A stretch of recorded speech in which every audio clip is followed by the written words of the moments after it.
Welcome back to the Opperman Report After Show. I am your host, Private Investigator Ed Opperman, and the show is brought to you by Audible.com. That's right, go to audibletrial.com/Opperman Report, and it's a free trial, and you go on there, and you get a free audiobook. So now the show is carried right now live on CJ Mars Radio and 365 Live, and then, throughout the week on all the usual stations all over the place. Hey, I want to say something. Para X Radio. We just started Saturday night, 7 p.m., Para X Radio, 7 p.m. Pacific Standard Time. And our first show was last week, and we had such a great response, man. I was over there hanging out in the chat room. They replayed the show of Scott Michaels with the tour he does in the dearly departed tour he does in California.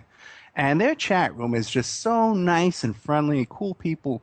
I really, really had a good time, and that's definitely going to be a Saturday night spot for me, 7 p.m., in the Para X Radio chat room over there, listening to the old rebroadcast. I don't listen to myself talking on radio, but I like to chat with people and answer questions and stuff.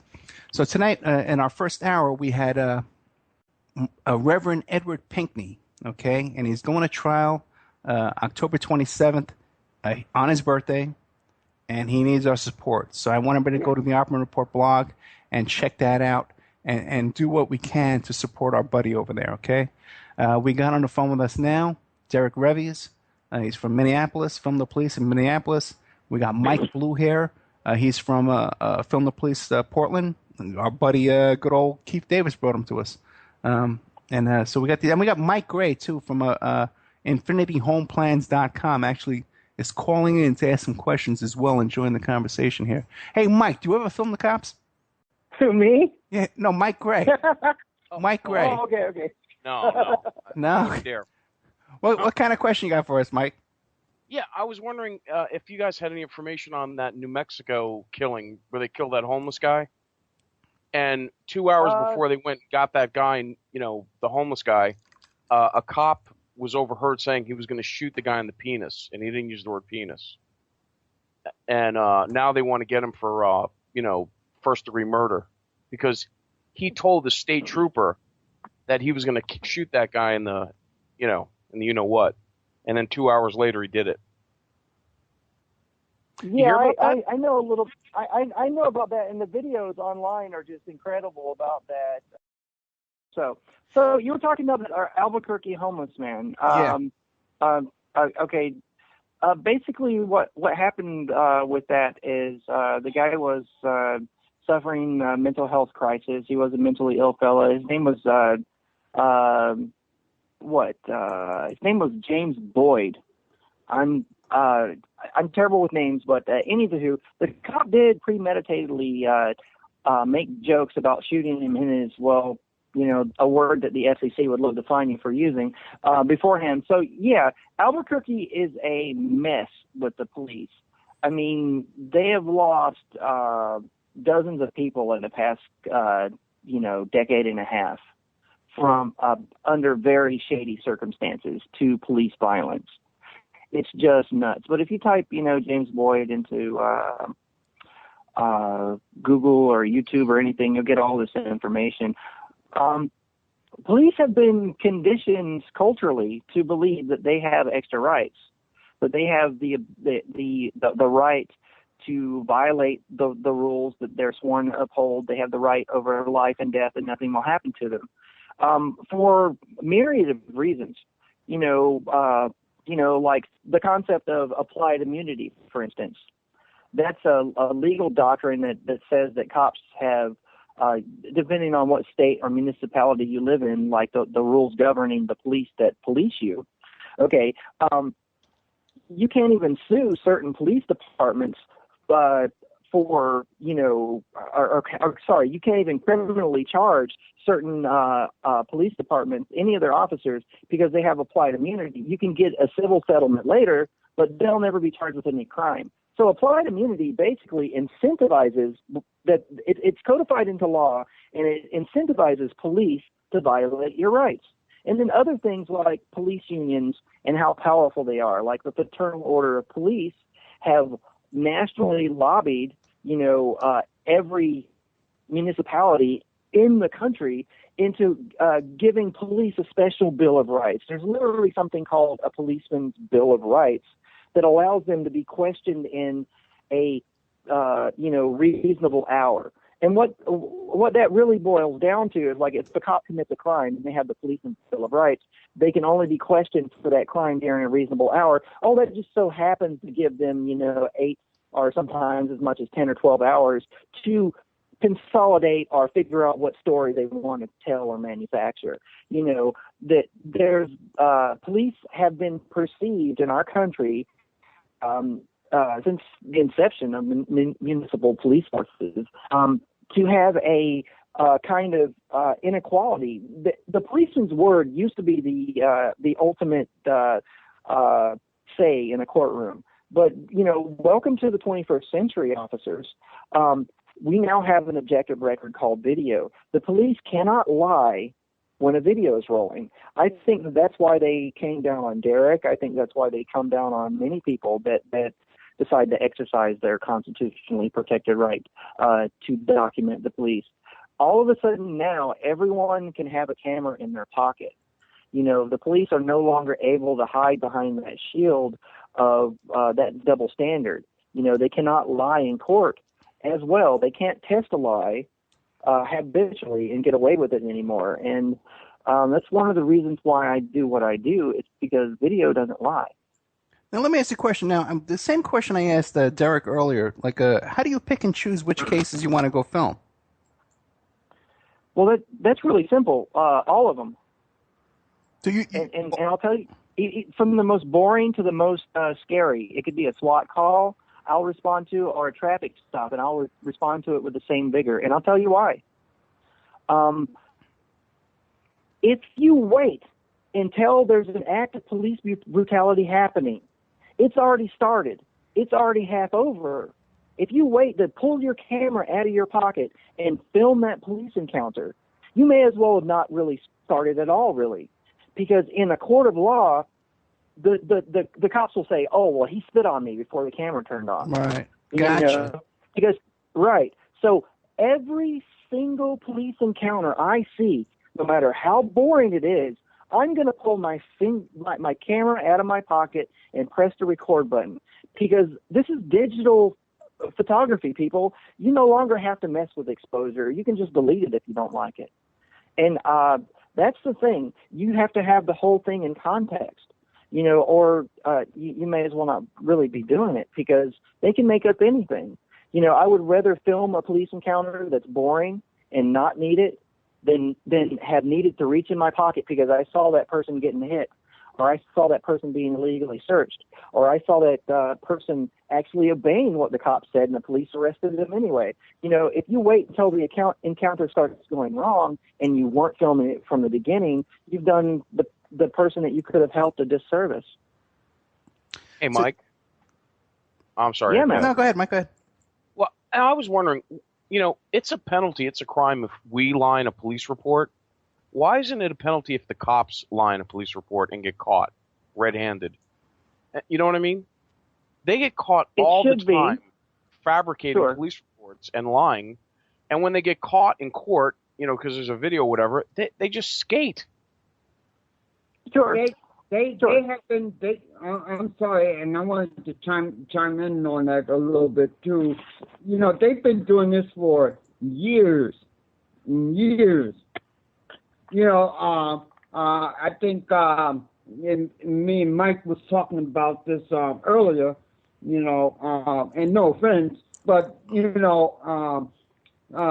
they traded in their white sheets and hoods for police uniforms and guns. And so to answer your question and to answer the other young lady question in the chat, if you do have a camera, film. You have a constitutional right to film whatever you feel that is necessary, whether it's boring or not. I mean, I go out and I film. I always have my camera on me 24 hours a day, 7 days a week. Well, Yeah, I would like to, to reiterate what I was saying and answering your question, Mike. But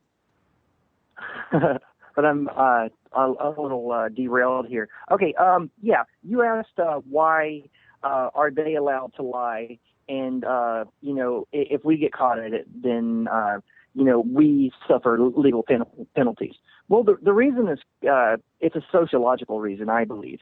Okay, if you think about what the police are, like as a concept and how they're perceived by, the general population of America, because I kind of view us as a prison state. That's why I use the same term that they would use for people in prison. Okay, the police are the enforcement arm of government.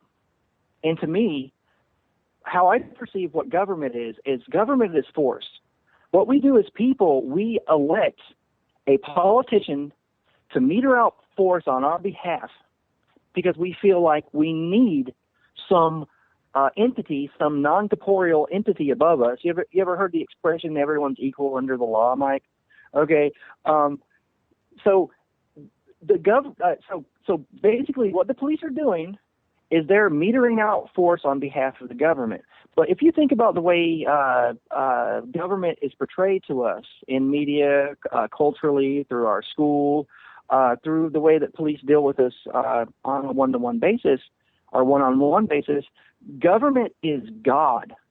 It's being symbolically represented to us as God. If you think about it, the Abrahamic God is omniscient, it's omnipresent, and it's omnipotent. It's all-powerful. It has the Christian God is all-powerful. It has the power of life and death. It's everywhere, meaning God is everywhere all at once. That's omnipresence. Okay, think about the surveillance state. People perceive government as being everywhere. Oh, don't make that post on Facebook because, the NSA might be watching. Don't act up at the bus bench or at the corner store because there's cameras above you. So, and then there's, all time, government has been portrayed since the inception of this country as being that guiding force. Like President Reagan used to say back in the 80s, America is a shining city on the hill. It's all it's all a kind of a religious thing. People have faith in government. People have faith in the police. When people ask me, the people have come up to me on the street all the time when I'm filming, say, a traffic stop or someone being searched. And are like, well, don't you believe in the law? Or don't you, the police are here to protect us. Why would you want to, keep tabs on them? It's really funny. People will actually verbally assault me and say things like, well, the cops are there to protect you. Why would you want to mess with them and make their job harder? I mean, if you think about it, cops can't do anything to protect you. No. Like, if I'm assaulted on the street, a cop can't come along with his clipboard and gun and start making notations and say, I'm going to miracle that bruise off your head, Michael, and I'm going to give you $20 that was robbed from you. They're only there after the fact. Yeah. Yeah, always. But people still somehow have this thing in their head that government's going to take care of them. Daddy government, God. People cast their wants, their need, their psychological need to be protected onto that symbolic representation, which is a policeman's uniform. I call it a frickin' costume. It's a frickin' costume as far as I'm concerned. And I have no more faith in that than somebody in an Easter Bunny suit. I know a cop can't miracle a stick off my head if somebody hits me with one. And they can't protect you in advance of the crime. If you call the cops and say, listen, I'm worried about this guy, there has to be a crime first. Well, did he threaten you? We can't do anything until he does something. So this whole idea of us being protected by the police does not exist. Right. It's not even, It's a fantasy. It's like totally. the Easter Bunny. Yeah. But I'll tell you a couple of funny stories. One time for work, we had this cop testifying. I was working on a defense. And the cop, actually, he was a young cop. He was only on for a couple of months. I think it was the first or second time he was testifying. And he brought notes with him up to the witness stand, and he tried to hide them on his lap. And looked down and read these notes. And, and I saw it. I told the lawyer, I said, look, he's got notes. And, we called him on it, but they didn't do anything to him. The judge made him put the notes away, but he wasn't charged with anything. You're sneaking notes onto the bench where you testify. It's amazing. Another time, anybody else would have been held in contempt of court. Oh, forget it! Would have put that person in contempt of court. And that's a 60 or 90 day jail sentence, depending on where you live. You can't have notes in a court when you're on the stand like that. No. No, there's a whole procedure to it. Like, as an expert witness, I can bring my notes, but you have to declare.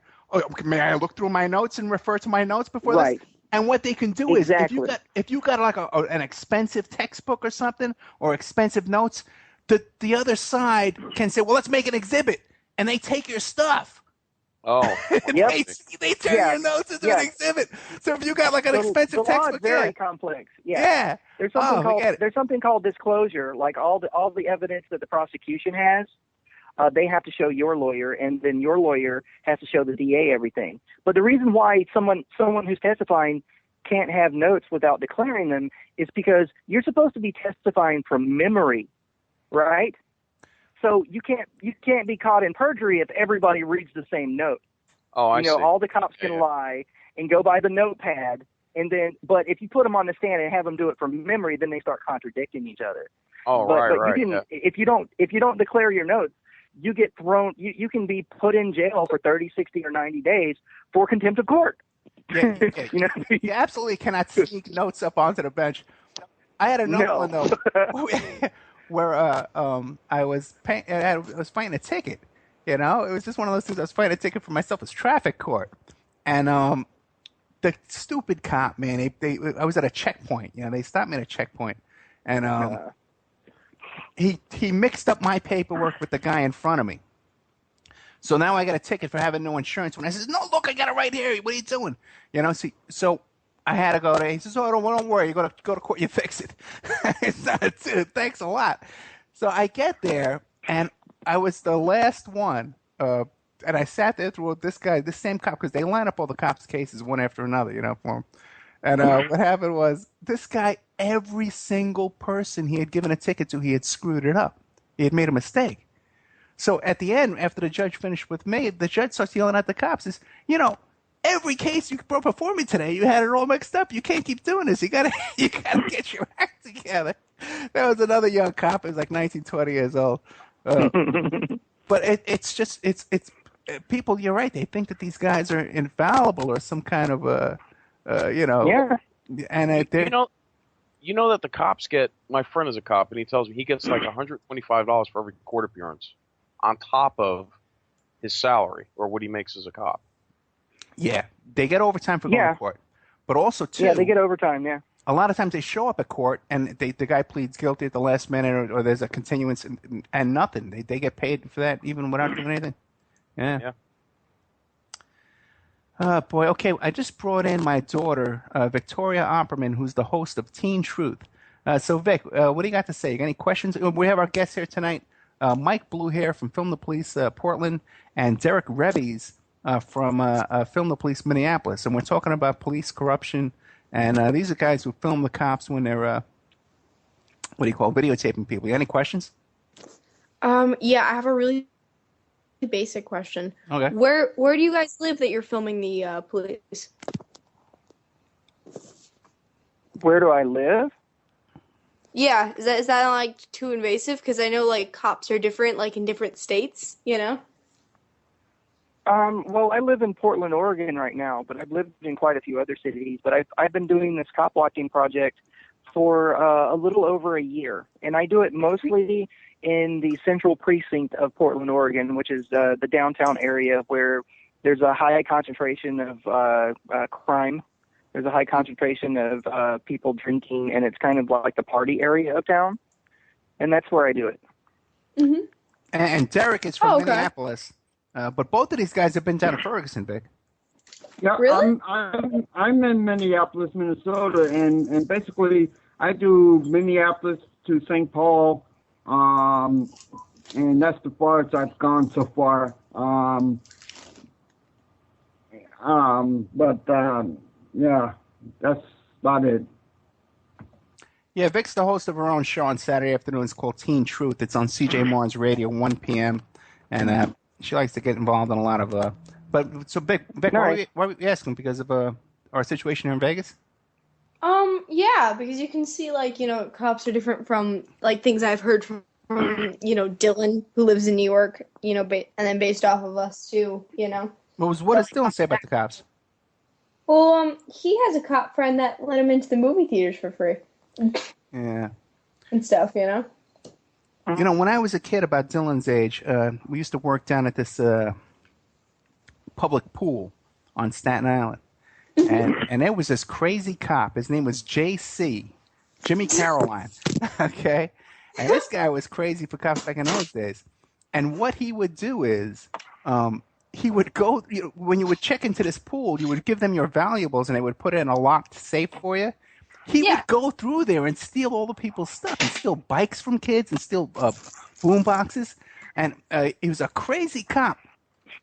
And one time, I was getting in some trouble, and I mentioned us as, I know JC, Jimmy Caroline, is a friend of mine. The cops left me alone, man. No one wanted to mess with this cop. He was so crazy. They said, whoa, Jimmy Caroline, that's a crazy cop. I said, yeah, that's right. He's my friend. Okay, I got to read some ads real quick, okay? And then we're going to get back to our guest here, Derrick Revies, and good old Mike Bluehair. And these guys are filming the cops and filming the police. We got a question in chat. Okay, I'll grab that question real quick, and then we'll read the ads. Question in chat. Okay. Ed, question for your daughter. What are the kids talking about in school about Ferguson? Vic? You there? Vic? Is anybody there? I'm here. Okay, Mike Gray is there, thank God. And we got Mike Blue Hair? I'm here. Yeah, you got me. I'm here. Okay, Vic, are you there? Okay, she probably muted up or something because she heard I was going to read ads. Run into the bathroom. Okay, real quick, let me read these ads here. Okay, everybody hold tight. And we got all our sponsors here we have to support all the time. You could skip my ad if you wanted. Okay, good. Make it easy on you. Good old Mike Gray, yeah. Okay, let's see here. Okay. Just going to pull up my notes. Okay, I'm getting to it. Come on. Come on, notes. Here we go. What a long day this has been. Okay. Ah, man, God bless good old Reverend Pinckney, man. I hope everything turns out okay for him. One guy's got balls. Okay, Pacific West Bamboo, 503-839-8126. Contact Amanda at Pacific West Bamboo if you have any kind of bamboo needs, any kind of construction projects going on, wholesale needs for bamboo, crafts, projects. She really is an incredible businesswoman and can advise you and help you out or joint venture with you on construction projects involving flooring and walls. She's an expert on bamboo. There's no doubt about that. And bamboo is considered one of the best, hardest woods, and easily grown and all that kind of stuff like that. Okay, we're going to get a call coming in from good old Josh Brookshire. I'm going to be calling in too. Okay, what other ads we got here? Some guy, infinityhomeplans.com. Oh, we don't have to read that one. Oh, we have Mike Gray here in the chat room from infinityhomeplans.com. And check him out if you need any kind of draftsman services, stuff like that, home plans, design services, all that kind of stuff. Emailrevealer.com. You need to locate somebody. We do locates, background searches, criminal record searches, criminal defense. If you got a trial, you're going to trial, man, hire us for a criminal defense. We can interview witnesses for you and get statements, all that kind of stuff you need. Trial preparation, but also all kind of computer and cell phone forensics. If you want to advertise on the Opperman Report, go to oppermanreport@gmail.com. We just got picked up by iHeartRadio. Even these after shows, okay, are going to be reaching more people than 10 of our highest rated shows that we had for the past year. Okay, this is a whole new ball game, guys. We're also going to be added, guys, believe this, Mike Bluehair and good old Derrick are going to love this. We are going on conservative talk radio in Fresno, California, on AM radio. Awesome. Oh, wow. We are going on the inside. We're going right into the belly of the beast. We're taking them on. Trojan horse. Yeah, I know, man. Let's see how long that lasts. But if you want to, what do you call it? Advertise, OppermanReport@gmail.com. New World Mexican Women. They've got this incredible coffee table book. It's a beautiful book with their love letters to their husbands and their fathers. But also, too, they teach you how to make authentic Mexican jewelry. They need our support. Okay, the book's only $20. These women are revolutionary women as well. Okay, they supported. They met Dr. Reverend Pinckney at a conference. That's how they knew about him, and they referred him to us to get him on the show here. And great women. Google New World Mexican Women. And again, if you want to get into the wholesale jewelry business, contact these women. Here's the source. Everybody wants to make money, right? You can buy the jewelry from these women wholesale down there in Mexico, probably for peanuts, and make a fortune up here selling it. You know. Then you got essentially Tammy. If you're looking for essential oils, stop by and check out Essentially Tammy on Facebook. She is Young Living Essential Oils independent distributor. These 100% therapeutic grade oils help support the body's natural functions. You can click on her website, posted on Essentially Tammy, that's TAMI, to see her current deals and check out the benefits of oils such as frankincense, joy, valor, lemon, thieves, panaway, and many more. Email jocatami@yahoo or call 352-239-8546. That's 352-239-8546. And we're here with our guest tonight. Really cool guys. We got good old Derrick Revies and Mike Bluehair.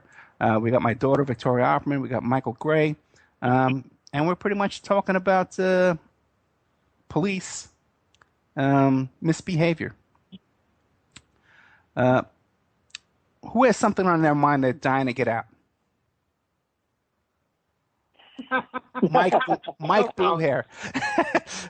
Right? Who loves to talk? Yeah, I suffer from having a large mouth. I'm really curious about the other Mike. What are you about, man? What do you do?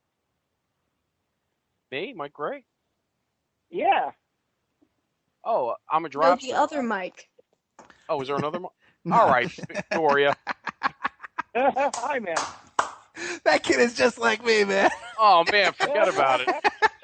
Between you and her, man, double teaming me, you know? Can't take...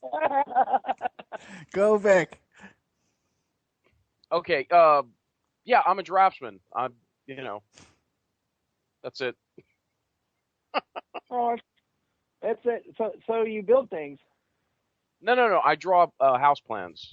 Like. Oh, okay. Oh, so you're a designer. Okay. Yeah. Design house plans and do commercial build outs, stuff like that. But that's boring. InfinityHomeplans.com. InfinityHomeplans.com. Yeah. Hey, let's see. Ed, I'm trying to get my friend to come on this.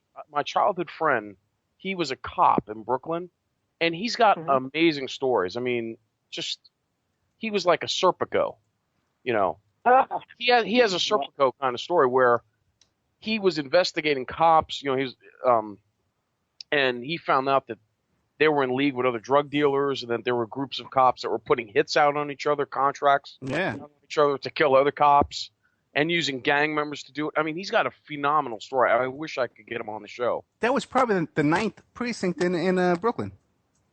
I would imagine. It would have been in the late probably the 90s. Yeah, that was my time over there. I would know about all that kind of stuff. But we just brought in Josh. Oh yeah, Josh Brookshire, you there?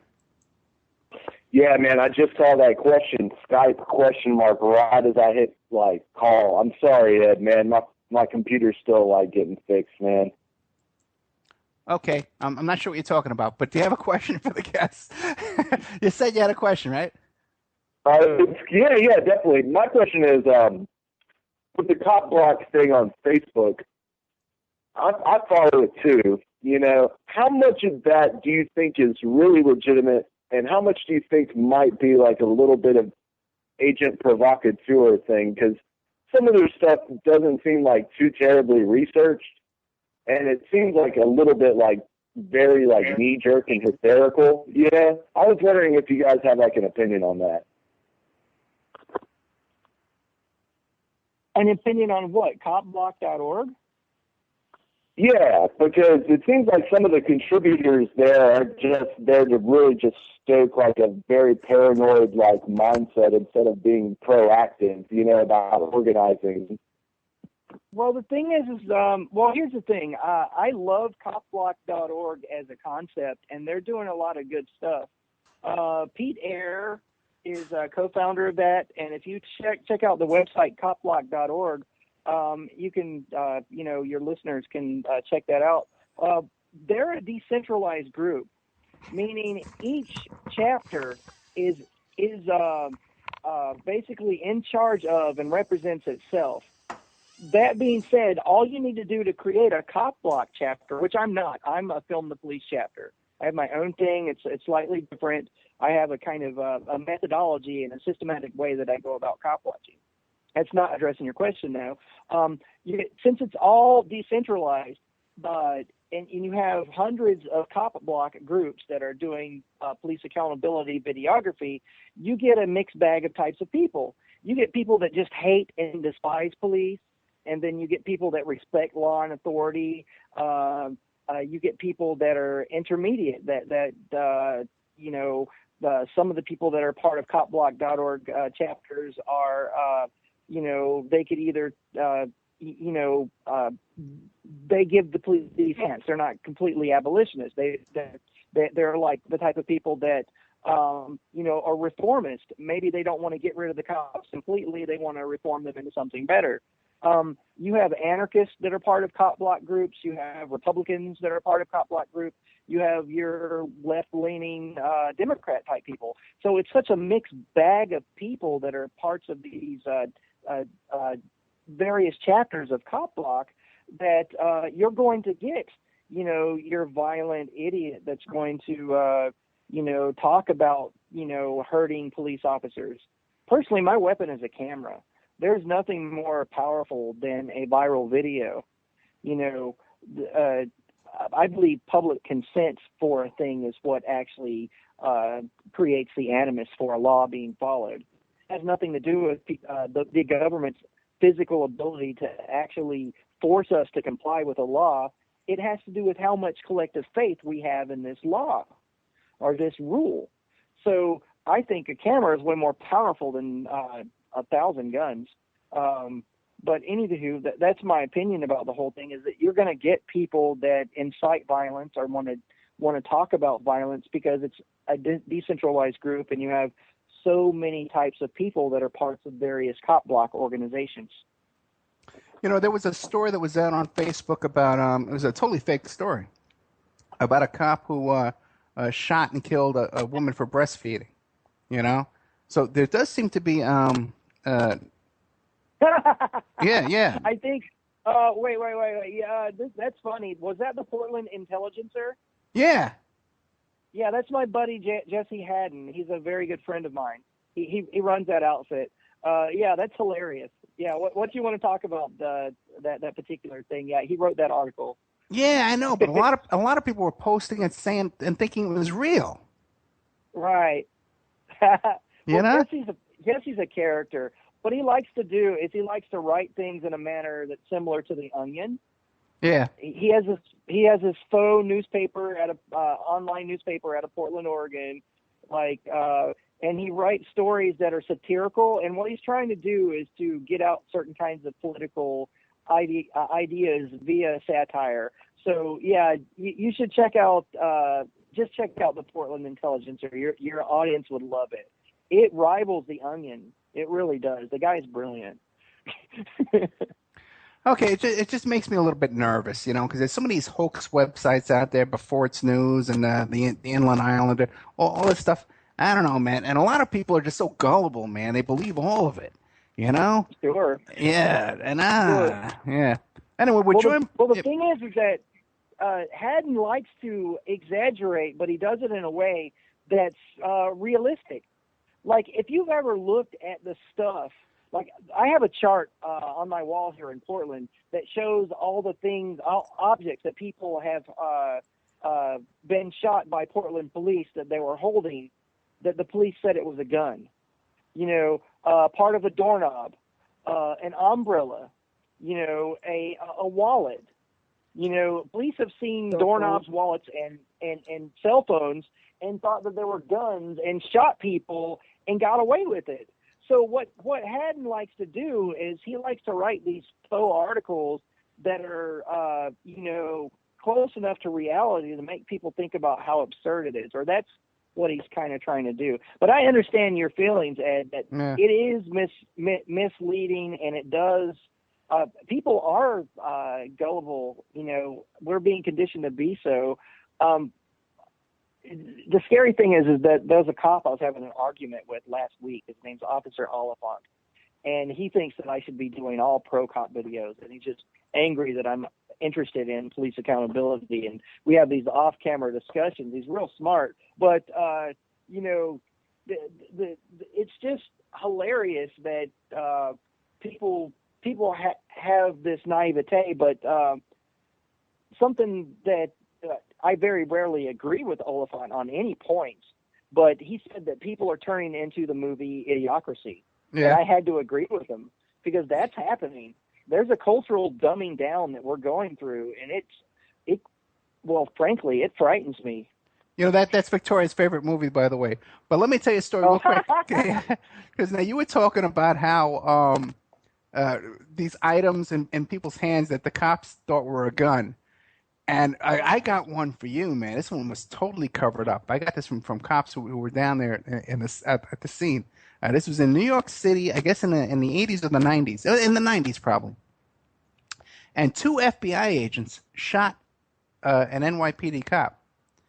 And they shot him, and they said because when they saw his flashing light on the top of his police car, they thought it was the flash of a gun going off. And they shot him. And this thing was totally covered up. I don't think any charges or anything happened out of this. And that's a true story. Well, that's just insane, and it's not even consistent with physics. Yeah. Because a bullet moves faster than you can hear. So how would they know? Like how are they going to? They would have already been hit by the bullet by the time that they could aim and point the gun. This doesn't make any sense. That's they were saying really that the gun going off, they thought it was the flash of the gun, the police lights. Right, and so, they could have missed him, then they fired the shot. But the whole thing was just totally covered up. That's just all kinds of stupid. Okay, right. Oh, yeah, no kidding, man. Wow. But these were FBI agents, and they got totally off with it for shooting a New York City cop. Christian Wallace joined us here. He's the host of Infornation Wednesday nights on CJ Mars Radio. Christian, you got any comments, questions, plugs? Hey, guys. Just check out my show. I think that any topics about the police in general are relevant. I think that even if you just watch there was a show the other day that was on that all these shows that glorify police, Cops Reloaded, Grandma Cops, Top Cops, Super Cops, Women Cops, Broward County Cops, all kinds of cop shows. And it just seems like, sometimes they have to be held accountable. Sometimes they overstep their boundaries. And I think as a society, we kind of have to clearly delineate what those, what the capacity, should be, what kind of methods that we would endorse or ratify and condone, and we also need to assert our rights as individuals and know what our rights are to be able to assert them. So, and I like to just chime in here on what Chris was saying. I have what we call business cards for Filming Police Minneapolis. I have a business card here, and on the back it does says. And I stole this from Cop Block, and I hope they don't mind, but if they sue me, well, they ain't gonna get nothing. It says here, what's that? Nothing, go ahead. Oh, it says here, if you encounter a cop, video, audio, all interactions, and get names and badge numbers of all officers involved, ask am I being detained, and I am and I and I am free to go. Never consent to any searches. I got a little tongue-tied there.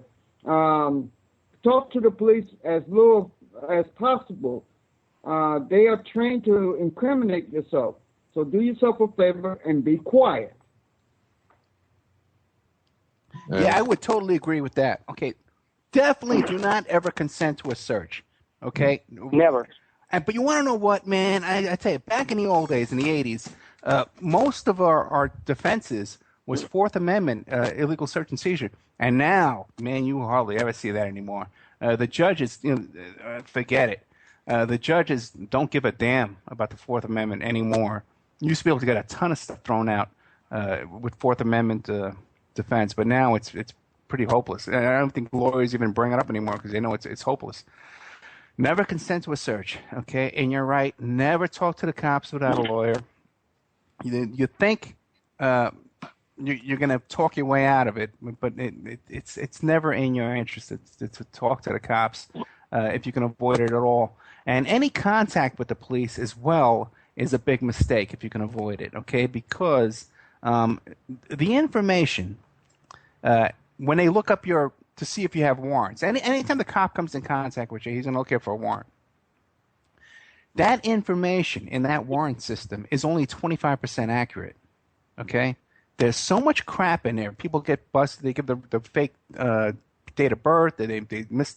So there's a very good chance, especially if you have a common name, okay, that if you get pulled over, that there's a guy with your name with a warrant, and you could find yourself pulled in on a warrant, man, that has nothing to do with you. And there's all kinds of errors and mistakes in that warrant system. So anytime you can avoid the cops, talking to the cops, calling the cops, contact with the cops, do it.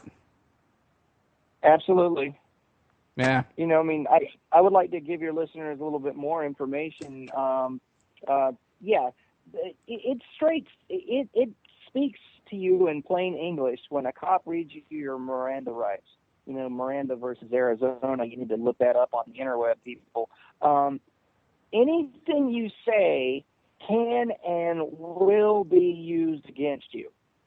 Anything you say can and will be used against you. It doesn't say, hey, if you make a really great argument, the police might listen to your side of the story and things might work out in your favor. No, it says anything you say can and will be used. It's pretty plain English. So, like, to get back to what was said earlier, if you've been put under arrest, I invoke my right to remain silent. I would like to speak to a lawyer, please. I do not consent to any search or seizure of my person or my property. And just don't talk. There's a lovely video on YouTube. It's called "Never Talk to the Police." Right. Equal time is given by a trial lawyer and a former vice cop, and they both go through everything, all the nuts and bolts of a police encounter, and it's a wonderful resource. It's called "Never Talk to the Police." And literally, your listeners need to know this. There's nothing you can say to a cop that can work out in your favor either. And the reason why is simple. Say you're at your jury trial, and your lawyer tries to call the policeman up to the witness stand to corroborate your side of the story. The police aren't allowed to testify on your behalf. The DA will literally say, that's hearsay information, hearsay testimony, and they will throw it out.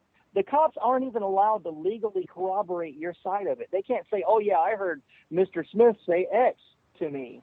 They just strike that right off the record. So literally, according to the way the law is written, you can't say anything to the cop that's going to work out in your favor. So the best thing you can do is just shut up. Yeah, that is so true. Yeah. Yeah. Okay, now we got a question from the chat here. Ed, a question. Why do you think these cop abuse stories are increasing? This stuff must have always been going on. Are they jacked up on steroids, ex-soldiers from Iraq? One thing is, this whole thing with the steroids and the testosterone, it does seem to be prevalent with all the cops. There's no doubt about that. You can just see it. Now, it does seem to be increasing as well. I know that back in the 60s, there was a lot of police brutality, especially against the activists. But it seems like there was kind of a little lull, during the 70s and 80s. Back in the 80s, in Staten Island especially, where I knew a lot of cops, because Staten Island's New York City Police Department's like 8,000 cops. It's a huge police force, And so there's a lot of cops living in Staten Island. So you know a lot of cops, and you had friends with cops and stuff like that. And they were all afraid of losing their pension, losing their jobs, and getting sued and stuff like that. So they were very towing the line, okay? I know there was some drug gangs going on too in the cops back in those days, Mike, but as far as overtly just, beating people up and stuff like that, it wasn't that common because it could cause an uproar. You did have Al Sharpton and stuff like that. There would be demonstrations. Although there's a lot of police killings back in the 80s in New York City. Anyway, but it seems like now we're going through a period of time where there's no prosecution of these cops. Here in Vegas, there hasn't been a cop prosecuted or even punished for any kind of a police shooting in like 40 years, going way back to the Hole in the Wall gang with the casino guys back in those days. That's the last time a cop got in trouble for shooting an unarmed guy here in Vegas. So, it's things are different. What do you guys think? Can I make a comment? Oh, wait, let's let Vic say something. Go ahead, Vic. Okay, sorry. I think nowadays, especially like you were saying in Vegas, these cops are so young and cocky, and just like think they're the greatest people out there.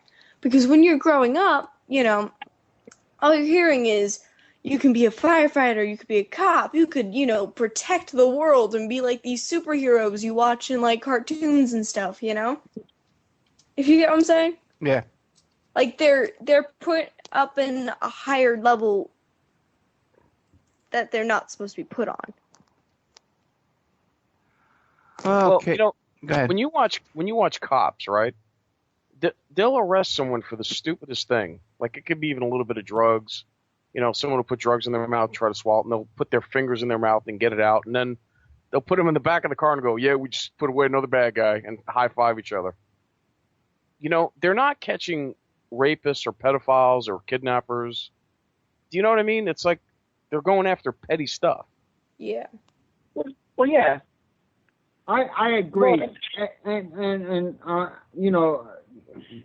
you're talking about New York City, back in the 70s, and and I remember, and I was born out, and I'm dating myself here, but I was born in 1968, and I remember in 1970, in 80s, and late 79s and 80s. Cops were, especially in New York City, were taking bribes. I mean, and they're still doing that today. But it's all hush hush, Right. Yeah, I hear you. Okay, I'm being told that my mic is really breaking up, but we got another question from the chat room here. Question for Chris. Someone said the psychological exam the cops go through is to find the psychopathic ones. Do you feel there is any truth to this? Do I? Yeah, like, do you think that they're looking for cops that are nuts? Well, okay. I don't think specifically, but I know they do use a test called the Minnesota Multiphasic Personality Inventory, and it basically cross-references these different. It asks the same question and it rephrases it over and over. And yes, they do say that supposedly they have been looking for. Okay, I'll just say this right up front. I know for a fact that there are problems with steroids, growth hormone, and all kinds of that stuff. All kind of GHB, all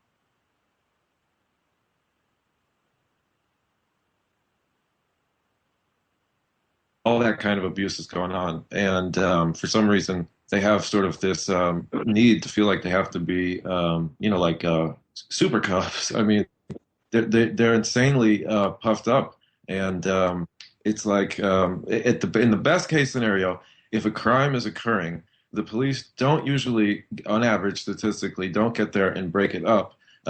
If you call and your car's been stolen, they'll make a report. But when it comes to just your average encounters, it's going to be like a shakedown for drugs, and they pull your car apart, or you're pulled over for speeding.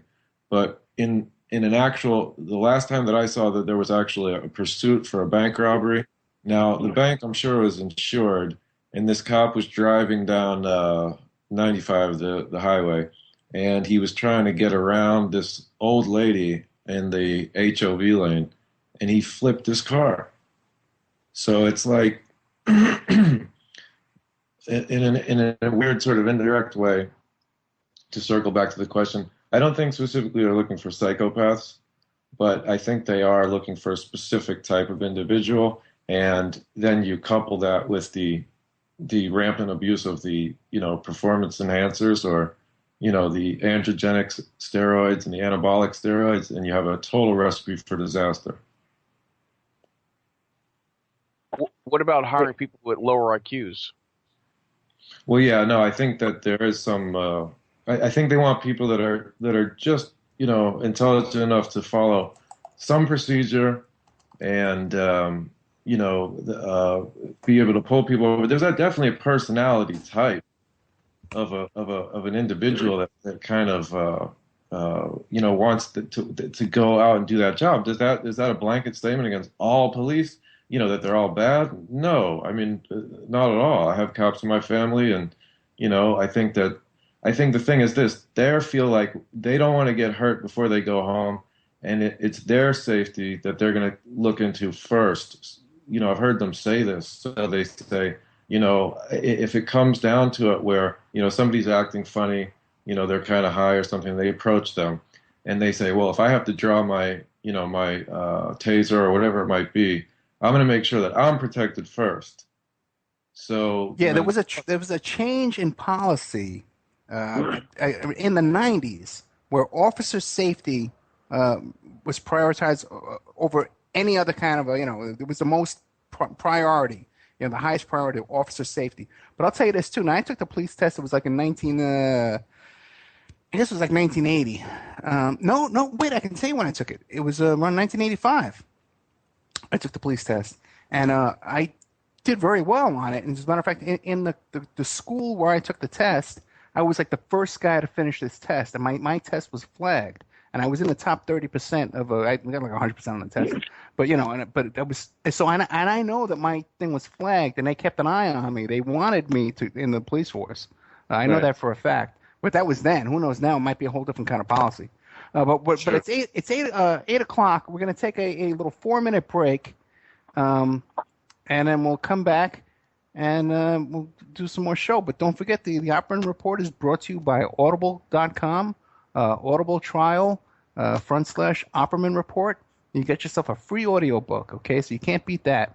So we're going to be right back after this break with our guests, Derrick Revies, Mike Bluehair from Film the Police in Portland, and Derrick Revies from Film the Police Minneapolis. We got draftsman Michael Gray. We got Josh Brookshire being kind of quiet over there in the corner. I don't know, man. Maybe spying on us for the cops over there. We got Victoria Opperman, host of Teen Truth, and Chris Wallace, host of Infornation. And we'll be right back after this break.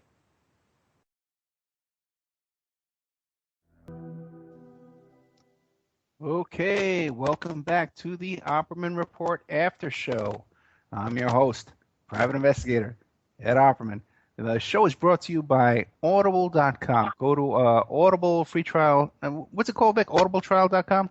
Audible.com / the Opperman Report. When you're signing up for Audible.com, I'm pretty sure, I have to check this out, but I'm pretty sure when you go there, there'll be an offer code thing, and you can just put in the Opperman Report. So you can do it that way, or just go to audibletrial.com and then / Opperman Report. Yeah, and that'll take you right there. But it's free.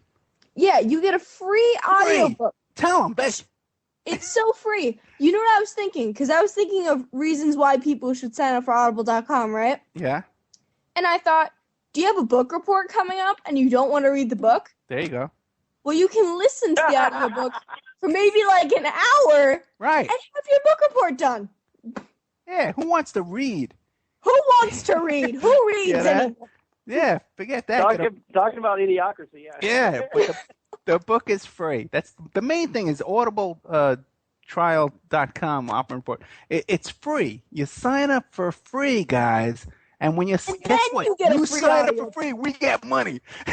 Yeah. So it works out good for everybody involved here in this conversation. But that's one of our new sponsors there. And don't forget, we're gonna go ahead. How does that work if it's your book, Ed? Who gets paid?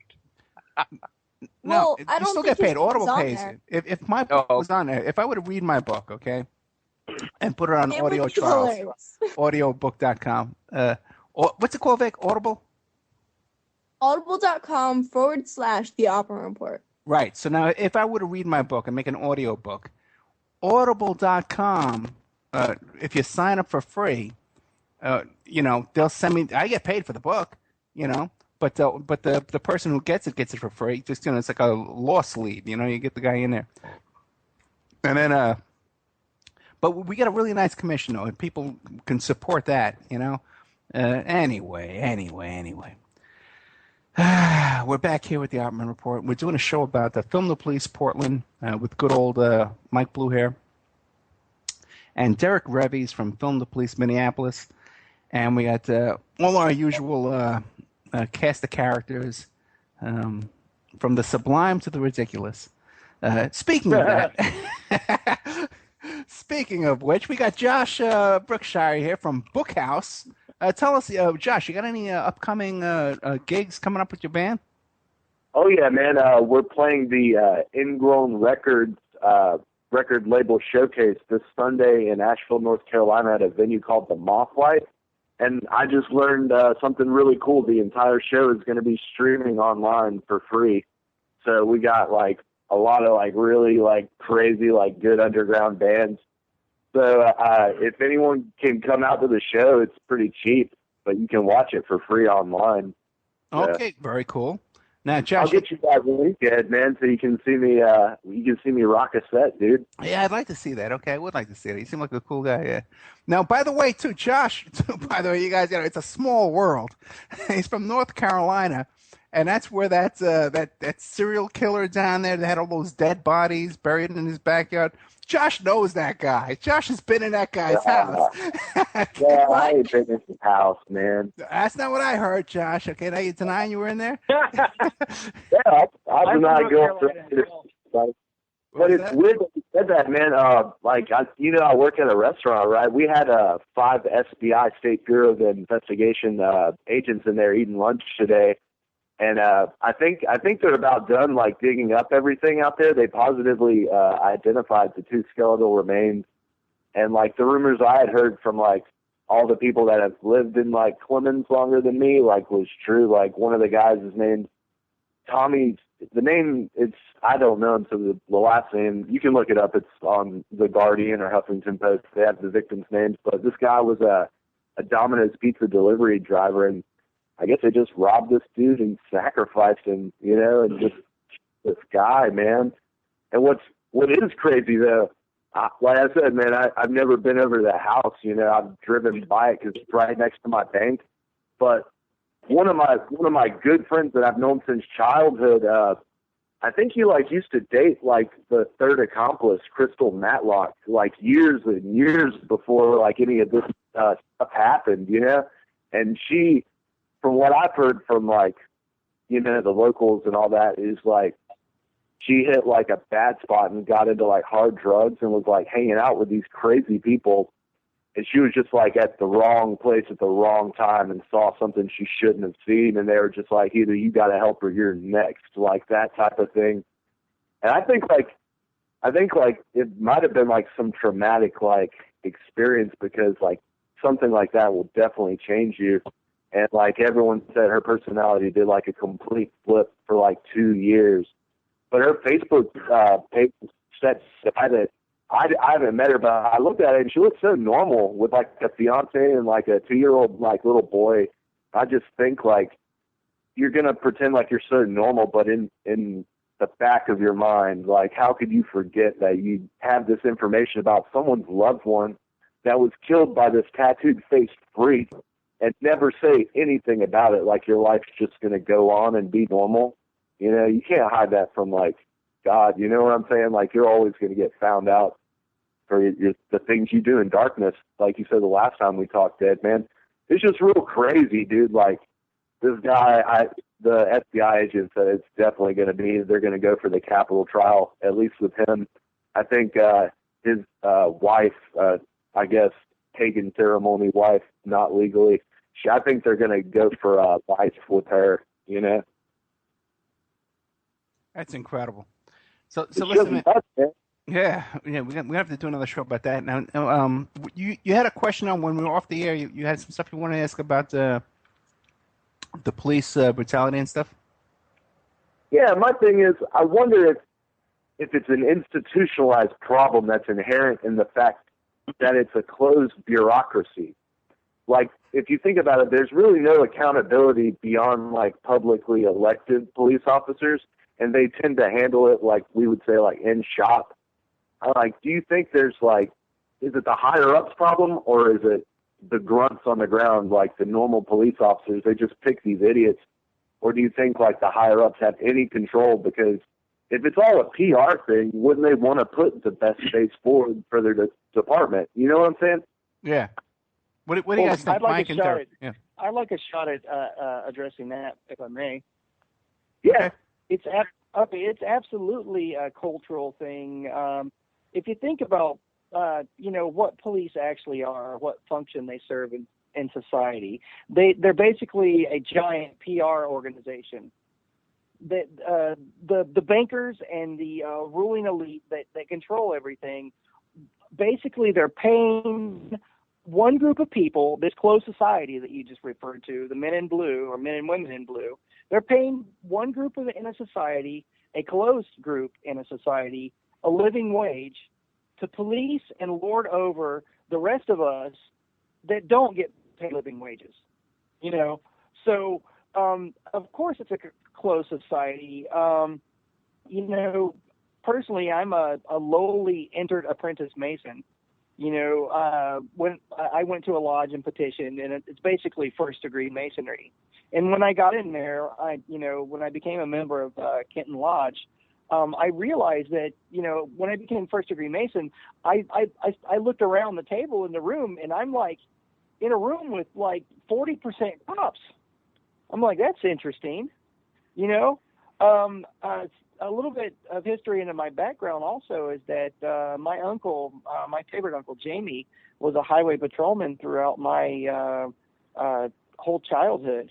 So I kind of have a kind of inside looking out kind of perception, but it most certainly is a closed society.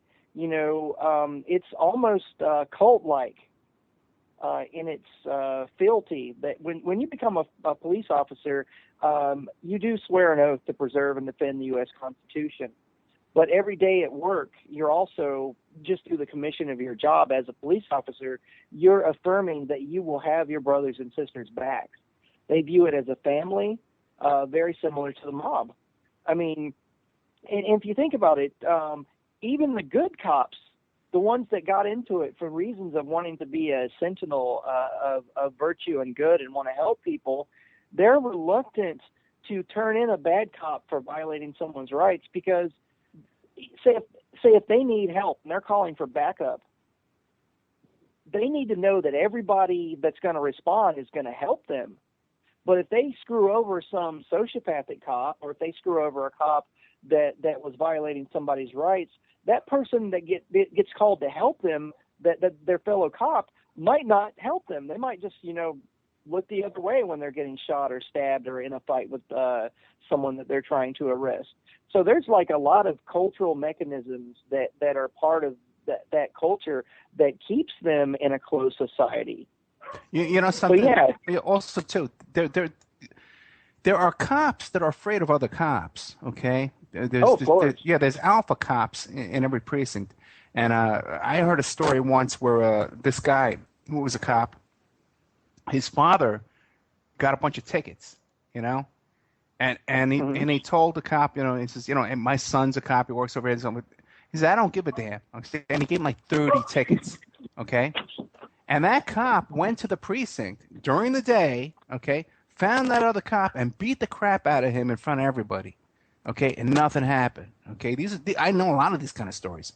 Yeah. But something that's going on right now that's different, like Mike was talking about the culture, is that these cops today, they don't socialize, especially here in Vegas. They don't socialize outside of their cop buddies.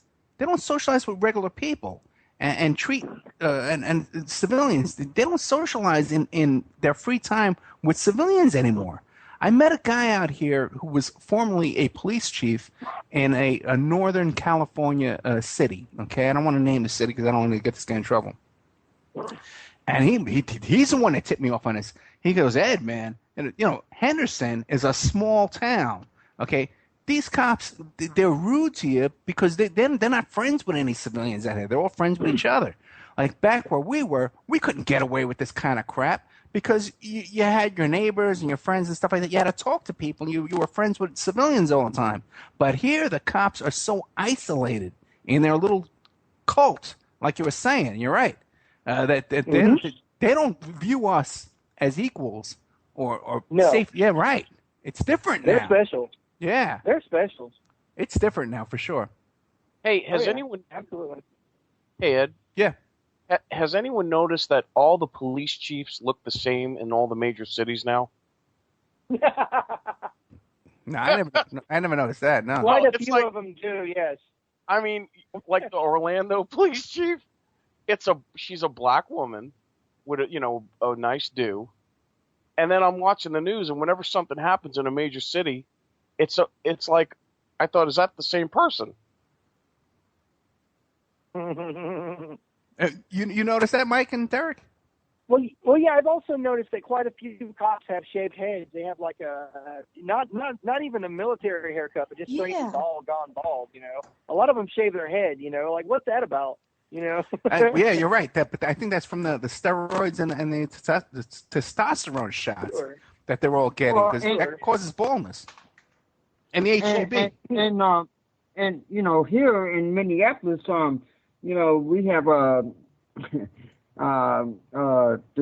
police chief here is a lesbian. So I mean, you know, whoop-de-doo. I mean, you know, who she sleep with is none of my. You know, I don't care who you sleep with. You know, are you doing the job that you are, you know, you're supposed to be doing? And the answer to that question, we call her name is Chief Hatu. We call her Heartless because she's scared. Heartless. I mean, she literally is. In fact, she was supposed to do a conference thing with the public, and she literally said, "No, I am not going because I'm afraid for my life." Well, wait a minute, aren't you carrying the gun? You know what I'm saying? So, and then she wrote this little sob story that we were afraid that the police might be grabbed by their ankle and yanked out by protesters or something like that. And I'm like, well, wait a minute. You're carrying guns, you idiot. You know, what are you afraid of? We're more afraid of you than you are of us. You know, so yeah, the whole way that protests nowadays are handled as well is a whole new situation. You know, with it's not like it was back in the day when I was out there protesting. You know, nowadays protesters are viewed as enemy combatants. Yeah, but and you know what, man? It was a whole nother world back then. then. The Pentagon has in policy papers recently, in the last couple of years, referred to protesters as low-level terrorists in multiple policy papers. I hear you, man. Okay, we got a question Google from the that. No, Okay, I'm familiar with that. We got a question from the chat room. Then the answer is to change police policy and not sue them. How do we change police policy? Well, again, it's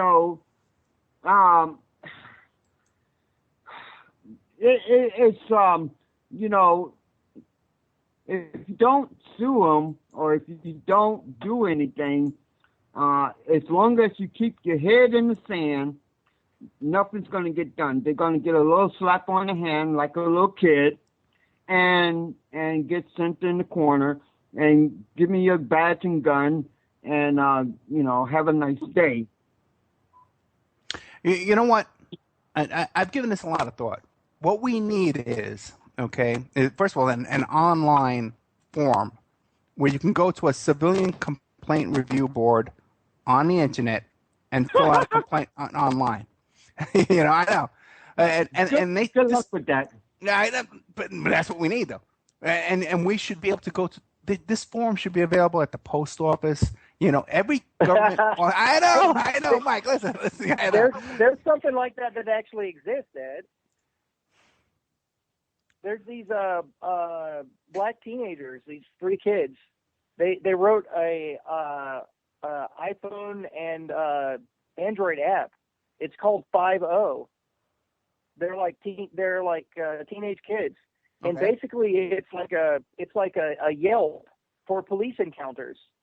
5.0 is a app you can buy for your Android phone. They haven't released one for iOS yet for iPhones and iPads, but the Android app already exists. And basically, when you have a police encounter, if you use your 5.0 app, you go onto it and you open it, and if you have location services turned on, it marks where your GPS location is, and you can write down the officer's name right there and write a little, a few lines about how you felt you were served. What was your customer service experience like with X officer? And it's also set up to where you can submit video clips. And this was done by teenage kids, 2 brothers and a sister. And they did it in response to Ferguson. That's their reasons for the creation of the app.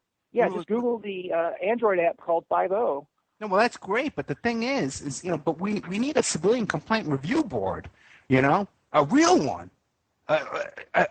We need one with subpoena power that has teeth. Because most municipalities have some sort of a civilian oversight board. Yeah, I know, but the guys who get on there are political hacks, and they don't do anything. We need a real one. Also, Well, check this out. Our civilian independent police review board, our IPO in Portland, Oregon, get this. They're selected by city council members. Right. That's how you get to be on it. That's just crazy. It's like backwards. Right, but not only that, too. But in order to file that complaint, in order to file that complaint, you have to go into the precinct to file that complaint. Oh, sure. Yeah, I know. And that has to end, too, man. Because once you go in there, forget it. I've seen stuff go on there and forget it. Right. Yeah. Well, to get back to the question just quickly, how do we change police policy? Yeah. I think that is a trap. I think it's a trap to try to change police policy. Because if you actually read the majority of police policies, they make sense. They're logical. But since it's a rigged game, see, police have a monopoly on the exercise and use of force, okay? Because that's what they are. They're the meters out of force for the government. Like, could you imagine if there was only one telephone company or only, one firehouse? Do you know how lazy and decadent and how much they would cheat you if there was only one of something? That's what we have in this country as far as police forces. I think there needs to be more competition to provide that service. I think people in their own communities need to figure out alternative means of policing, and personally, I think public consent to obey a law is more relevant to us as a society. It's more a more relevant realm to be working in. I'm not victim blaming here, but we do, as a society, train our police into how to behave by the way we interact with them. Most people perceive a uniform and the cop as somebody who's there to protect you, and that it's a cop's job to explain to you what your rights are. No, that's not it. It's our responsibility as citizens to know what our rights are. We need to research it. And if we would all laugh in the face of this police state, if we would all treat it as if though it was ridiculous, if we would all respond as if though it was a social norm to monitor the police, I mean, one of the most common things I get, I'm confronted by on the street when I'm filming cops is that even legal? People don't know it's legal. If we could convince the majority of society to believe that it's a social norm, that if police stop and they're talking with somebody, if we would all film them, everyone, the police would have it in their heads and know that I could be being filmed right now. So they're going to behave. You know, I think the cell phone camera is the most awesome social engineering tool that's ever been conceived of. It's just not being used by the people. You know, the surveillance society is being used mostly by government and big corporations. But little brother needs to start forcing big brother to behave. And we have the technology. You know, it's just a matter of getting people to understand that they're not powerless. Because we are disheartened. That's the greatest trick that the elites have been able to pull over pull over our brains, or pulling wool over our eyes or whatnot, is that we're powerless. But if we would all just pick up the cell phone and point it, the police would be on notice that they are being watched, you know, and they would behave. I think that's a more of a relevant realm than to try to just get them to, you know, change their policies, because their policies are good. We need to try and convict these cops in the court of public opinion, and I think that's more of a relevant way to try to get some decent policing. Yeah, I got you. But how many of these videos are going viral? Not enough. Yeah, I know. People are more interested in watching a cat walk across piano keys, or watching people light their farts on fire, or watching. Oh, that's you got a link. Ride down stairs in laundry baskets on YouTube. That's or any of the other video hosting sites. Those videos get, you know, 2-3 million views. You got a link? Okay, let me read some ads, guys. Oh, I can't read ads. I don't have the thing open. But, hey, Dad, I can read the ads. Oh, do you have them pulled up? Yeah, I have the old ads. But hey, go ahead. Read what you got. Okay. You ready? Sorry, I had the mute on. Oh, yeah. Go ahead. I still only have it like in the emails, so I'm just pulling it up real quick. Victoria Opperman from TeenTruth.com. She just interviewed last week Bob Beers, our city councilman, about the new stadium they're planning here to build here in Las Vegas. Hey, Dad, I got it. Okay, go ahead. Let me take a break. You got it. Pacific West Bamboo, 503-839-8126. You can email them at demroots@oppermail.com, or you can go to their Facebook page, www.facebook.com/Pacific West Bamboo. Pacific West Bamboo, #1 source for timber construction and craft-grade bamboo poles, plants, and products. They specialize in eco-friendly, reclaimed wood products for the home and garden. They're located in Portland, Oregon, and have been serving the West for over 10 years. They can be reached at 503-839-8126, or their Facebook page, Pacific West Bamboo, or their email at demroots@oppermail.com. They can and do ship nationwide. You can support the Opperman Report with a PayPal donation, oppermanreport@gmail.com, or by buying my dad's book, How to Succeed as a Private Investigator, or by using my dad's services, www.emailrevealer.com. Check out Infinity Home Plans and Design Services, your source for 3D and 2D architectural services. They offer a multitude of products including stock home plans, 2D digital drawing sets, 3D models, renderings, and more. www.infinityhomeplans.com. I have a show on cjmarsradio.com every Saturday at 1 p.m. Pacific Standard Time. Emailrevealer.com, online infidelity investigations. You know, if you're being cyberstalked on sites like myspace.com that no one uses anymore. You can go and visit my dad's website, www.emailrevealer.com. Google New World Mexican Women for a really good book that has letters from these Mexican women sending them to all men that, you know, live in America, and they're begging them for them to come back. And then you also have half of the coffee table book about how to make your own jewelry, and it's a really cool book, and you should go buy it. I think that's it. Yeah, we want to promote Film the Police Minneapolis.com, which is good old Derrick Revies' website. And Mike Blue Hair. Hey, Mike has a GoFundMe page too. He's trying to pick up. So guys, why don't you real quick plug your GoFundMe's and stuff like that, and your websites and stuff. Sure. If you'd like to donate,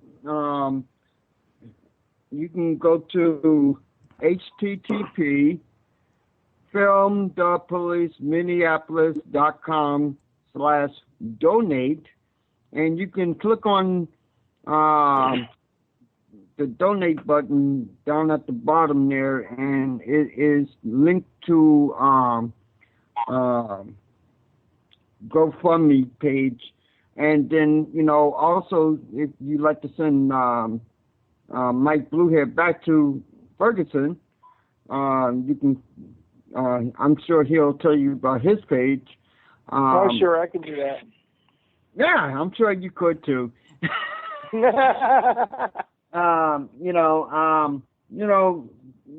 are good things to, help us to keep these organizations up and running, because, although we do it out of pocket, I'm not rich. And so, these things do cost money, and, it would, a donation here and there would help, or volunteer, I'm big on volunteerism, and so, yeah, that's all I have from me. So, if you're interested in supporting Film the Police Portland, I would recommend going to FTP, Film the Police Portland, on Facebook, and join the group. And right there at the top of the page, there's my GoFundMe donation campaign. Basically, I'm trying to get myself back to Ferguson. I went on the 19th of last month and spent about a week down there, and I believe, you get what you pay for. So if you check out underneath my GoFundMe link, there's a 30-video playlist of stories that I reported on and things that I noticed when I was there. So I would encourage you to check that out. Go to YouTube and search for Ferguson Unrest, Ferguson Civil Unrest. There's a playlist there. It's 30 videos. If you want to see more of that media out there, then please do donate. So go to GoFundMe and find the campaign called Send Mike Bluehair to Ferguson, or you can go through my Facebook group. Also, if you want to just check out my work, go to YouTube and type Mike Bluehair in there. Mike first word and then Bluehair as if though those two words were a last name. And that's basically all I got to try to plug and promote myself. And if people are actually interested in starting the Film the Police chapter, contact me at filmthepolicepdx.com. There's a contact button, and I will set you up with a neat little flash animation that says "Film the Police" in the name of your city, and I'll walk you through how to systematically film the police with the essentials. What I mean by the essentials is when you approach a police encounter, you should describe the scene, get the officer's badge numbers, describe the place and the time that you're seeing the encounter, and read off the police license plate numbers. These are all very important things to establish a timeline and to actually get true accountability done. So I'm interested in spreading this virus of police accountability and creating other chapters. So if you're interested in, keeping the police accountable in your community, definitely do go to filmthepolicepdx.com and hit that lovely button that says contact, and I'll hook you up and help you start your own organization. All right, great. So, and don't forget Reverend Pinkney, he needs your donations, bhbanco.org. The guy's in big trouble, and, he needs our support. We got a question from the chat room. Ed, question for Chris. Military training is done under stress, so you react when under stress. What happens when you combine police training with ex-vet of Afghanistan with police training? Sounds a lot like a multiple personality that comes out only during extreme stress. What do you think, Chris? Well, I'll tell you what, with when it comes to your fight or flight mechanism, the blood, this is just a simplified version. The blood in your brain is literally sort of pulled back, so you're literally reacting instead of thinking what you're doing. But when it comes to returning vets and things, I don't want to really pick on them too much. I don't want to pick on the cops too much. I think that they should be held to account. I think we have a responsibility. They have a responsibility. They have a tough job to do. The problem is when you get them into court, there's a very high standard. That's why they don't get in trouble. And that's why there's with that situation in Ferguson, people are kind of, really trying to, if they think that something's going to happen, I think it's going to be like, in the Rodney King case where people thought there was going to be a conviction. There's not. The standard of, and you know this, right, Ed, with when it comes to bringing police into a courtroom, it's sort of for their protection. And the methodology of what they do and the things that they're allowed to do, like I was saying before, is really, they look out for their protection first. And you just kind of have to view it from that. They have a watch commander. You have to get their badge number. They have to carry a license that matches with a business card. You should never consent. There's actually 4 responses that you have legally. You can either accept, conditionally accept upon proof of verified claim. You can stay silent, which is agreement, or you can agree. So I don't want to tell you what to do, but me personally, I just say I conditionally accept upon, proof of claim that whatever they're alleging. And what they do is they ask probing questions. That's what they're trained to do. So they'll pull you over and they'll say, do you know why I pulled you over? Do you know how fast you're going? Where are you coming from?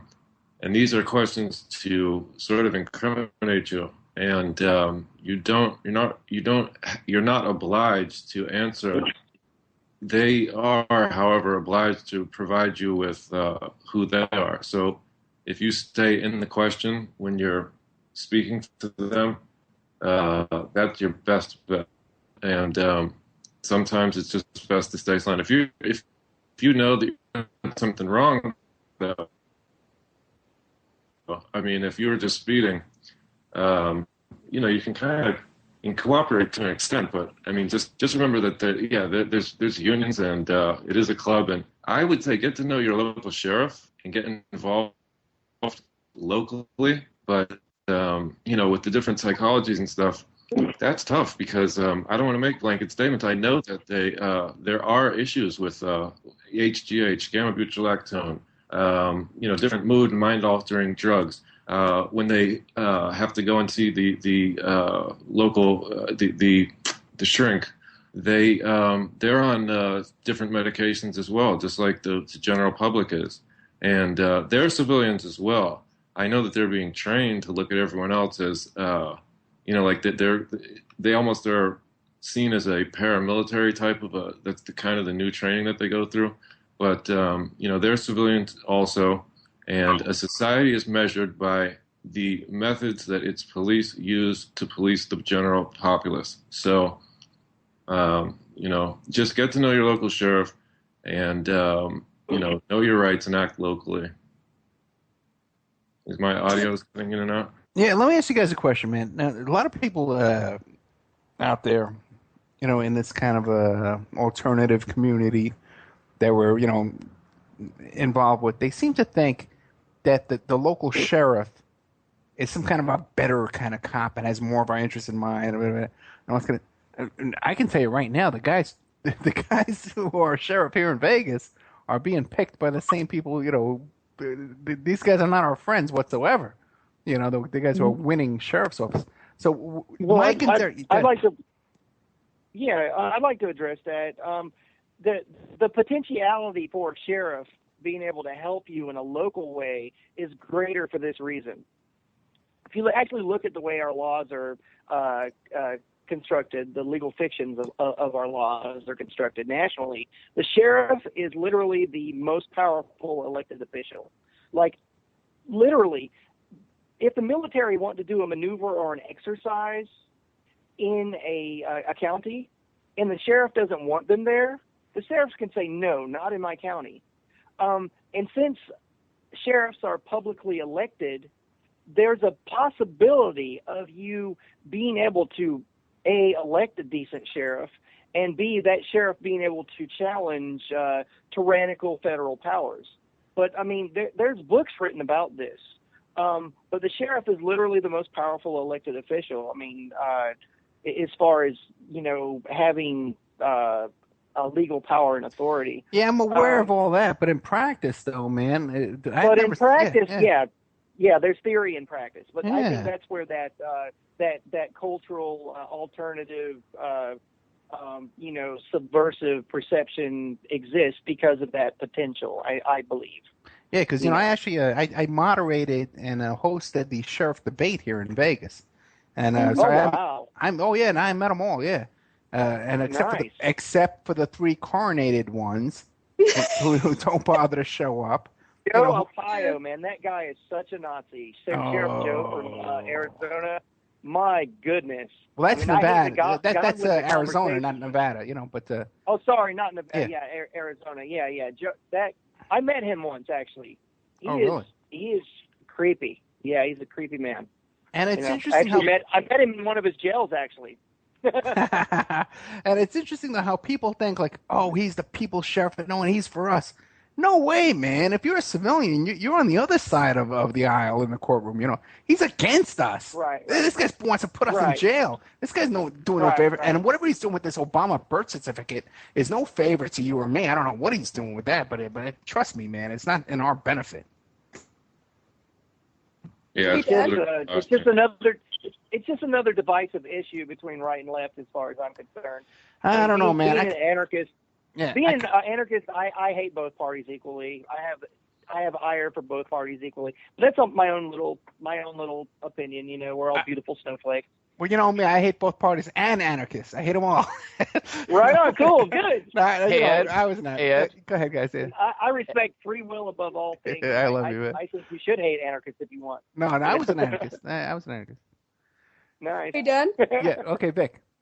Can I try to attempt to answer the question that was asked in the chat room? Yeah, go ahead. I watched this TED Talk about why Army people miss the war. Okay. Because how they come back saying they miss it, and basically what they said there is that people get so attached to the same thing. How you're saying the cops form a group, a family, right. Where they rely on each other to save each other. That's the same exact thing that happens in the war. So you could probably think that they're longing for that family kind of feel, in the same circumstances where their life can be apparently taken away, I totally hear you. And if you notice, too, both the police force, they have the police academy, like a boot camp academy, and also, too, with the military, they have that boot camp, Of course, yeah. Where they break down your will, they break down your individuality, and they train you to act instinctively, without thinking, to follow orders without thinking. Now, when exactly. Uncle Bob, right? One time, who was my partner, was best man at my wedding, best man. It was NYPD Harbor Aviation. I got a lot of good cop friends, But the thing is, he was showing. We were looking through this police supply magazine one time and things to buy, and they had this thing that was a clipboard. That was a bulletproof clipboard. And I said to him, I says, "Well, that's how are you going to use that, man? If someone pulls out a gun and starts shooting you, you're going to hold up this clipboard?" And he goes, "Yeah, the training. You train with it." And so I'm convinced that the training in the police force is so instinctive that they can train you to hold up that clipboard before you're being shot. They train you to procedures. The training is huge, And also, too, again, with this thing with the military and going into the police, another thing is because one of the things these guys, because the NYPD Harbor Aviation was an elite group, these are really fit guys. They could swim for miles. They could do all this stuff, and they could dive, and jump out of helicopters. They were involved in with liaison with Secret Service and FBI, and so these guys used to recruit for Blackwater and these paramilitary, these mercenary groups. And who Blackwater wanted, what they wanted guys with this kind of training and physical ability, but they also wanted guys that had DUI arrest and domestic violence arrest and skeletons in their closet and were kind of like damaged goods. That's who they wanted to hire. Yeah. Well, that makes perfect sense. Yeah. It's logical. Something that was brought up way earlier before the after show that I wanted to point out is one of your chat listeners asked if if we thought that most cops were psycho, or if we thought that the municipalities hire policemen that have that are crazy or whatever. No, I think they're more likely looking for high functioning sociopaths. There is a difference. Yeah, sociopaths are very logical. Yeah, things have changed for sure. Yeah. Sociopaths are very logical. They're very logically minded, manipulative people. They tend to really specialize as a subset of human psyche. Sociopaths specialize in manipulation of other people's emotions, and the reason why is because they're more in a Cambrian mindset. Food, shelter, sex, the base part of the mind, the reactionary part. Like in police training. Like I've had martial arts training, and you can't sit there and think when someone's trying to stab you with a knife per se or hit you with a stick. If you stop to think, oh, I'm gonna step to the outside of their leg and I'm going to block their wrist and apply an armbar, while you're thinking that, the knife's already stuck in your chest. Right. It has to be to the point of where you're just reacting. And that's like the training there. But sociopaths are literally in a Cambrian sort of lizard type mindset all the time, and they're able to switch off their emotions very readily because really they don't have a connection to that the part of the brain that connects empathy. Sociopaths have a lack of empathy for other human beings, and I would say that police screening and psychological screening, and even for Blackwater, or they're called Z International now, spelled with an X or XE. But if you need to run a corporation that outsources military mercenaries to do all manner of evil, amoral stuff, you're going to want to have people that have demonstrated that they have a lack of a moral compass. So it makes perfect sense for them to want people that have a lot of physical prowess and also have these skeletons in the closet. So it's it makes perfect logical sense from a business standpoint that Blackwater or Z International would want these people, and municipal police forces as well. Yeah, and I'm here to testify to it. Okay, now we had some other comments coming from the other from the group. Mike, go ahead. Great. Yeah, Joe DeToma, your previous guest. Sure. Yeah, he says hello Oh, great. because I'm chatting with him on Facebook. Okay. And also, his idea was for the reparation money to be taken out of the cops' pension fund. And if they get lawsuits, getting in trouble, Yeah, that they the got to money be sh- held. the money should come out of their pension fund, and maybe they'll start policing themselves. Oh yeah, these are all great solutions, but we need the political clout, to have some respect, to get what we want here, Yeah. Yeah. What about civilian ride-alongs, where the civilian ride-along has the authority to kind of tell the cops what to do? Well, most of those guys that take those ride-alongs are like buffs, man. They want to give a BJ They're over nutballs. to give them to take the ride-along. They're not here to report anything that I know. Mike and Derek, what about you guys? You ever taken a ride-along? No, but I've been invited, or I've been told by multiple sergeants of the Portland Police Bureau that if I really wanted to get an idea of what things were like, that I should do a ride-along. But honestly, I think a lot of my anarchist or subversive friends would really look down their nose at me. So I'm being socially pressured, or I feel like, all my cool friends might not talk to me anymore if I did a ride-along. So I won't do it.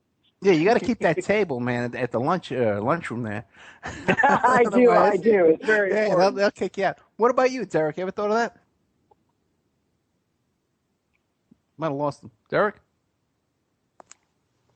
He's trying to find his seat at the lunch table. Okay. Well, yeah. Also, too, you got to remember, too, that when you do a ride-along, that's a special car, with special cops, and they only take certain calls, and they're not doing the stuff that regular cops are doing out there. That's a total charade, And usually the guys going to ride-along tours are retired cops or cop buffs and groupies and stuff. Do we have I can no longer go into the chat room because I was losing bandwidth, so I dropped I closed up the chat room. Do we have any other questions from chat or from the guests or anybody? Because we're down to the last, it's 8:57, we're getting to the end here. Yeah, I got a quick question, Ed, man. Okay. My thing is, going back to, like, the sociopath aspect, do you think, like, maybe you get, like, good-hearted people, that really want to make a difference, and they become cops. But after taking, like, 20, like, calls, you see some, like, drunk drivers sprayed out across the road, or, like, just, like, random things that they're called to and forced to bear witness to. Yeah. There's certain things with, like, civil servants. Like, I told you before about my mom, being a social worker, like, there's certain things that she told me she just automatically just blacked out of her memory just because it's just, you're there to be a witness to the worst aspects of society. I think, like, some of that is, like, subconscious, like, a little bit of, like, trauma, like, abuse to, like, the part of the brain that can keep yourself sane. So after a while, like, especially with police being macho as it is, it just, if they started out good, it's just so easy to kill that, like, good spark after seeing, like, the worst and, like, horrible things, I totally agree with you. And I have a lot of really good friends from Staten Island whose fathers were cops. These were guys that hung out with me, that were revolutionaries like me, but their fathers were cops. It was a good job. They can get the pension, all that kind of stuff, to get the medical benefits. So they went on the cops. And then what happened is this. You're right. They got that trauma, okay? Trauma-based mind control.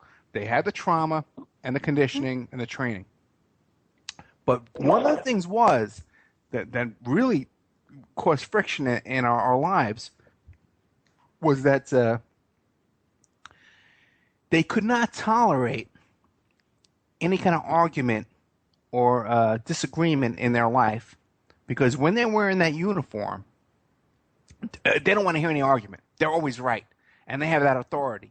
So they couldn't come work for me. Guys would come to me, friends that I grew up with would come to me when I had the beeper company and say, I need part-time work. Can I work as a salesman in your beeper company? I'd put them on. But they couldn't deal with the public, because when they're wearing their uniform, they can bully the public.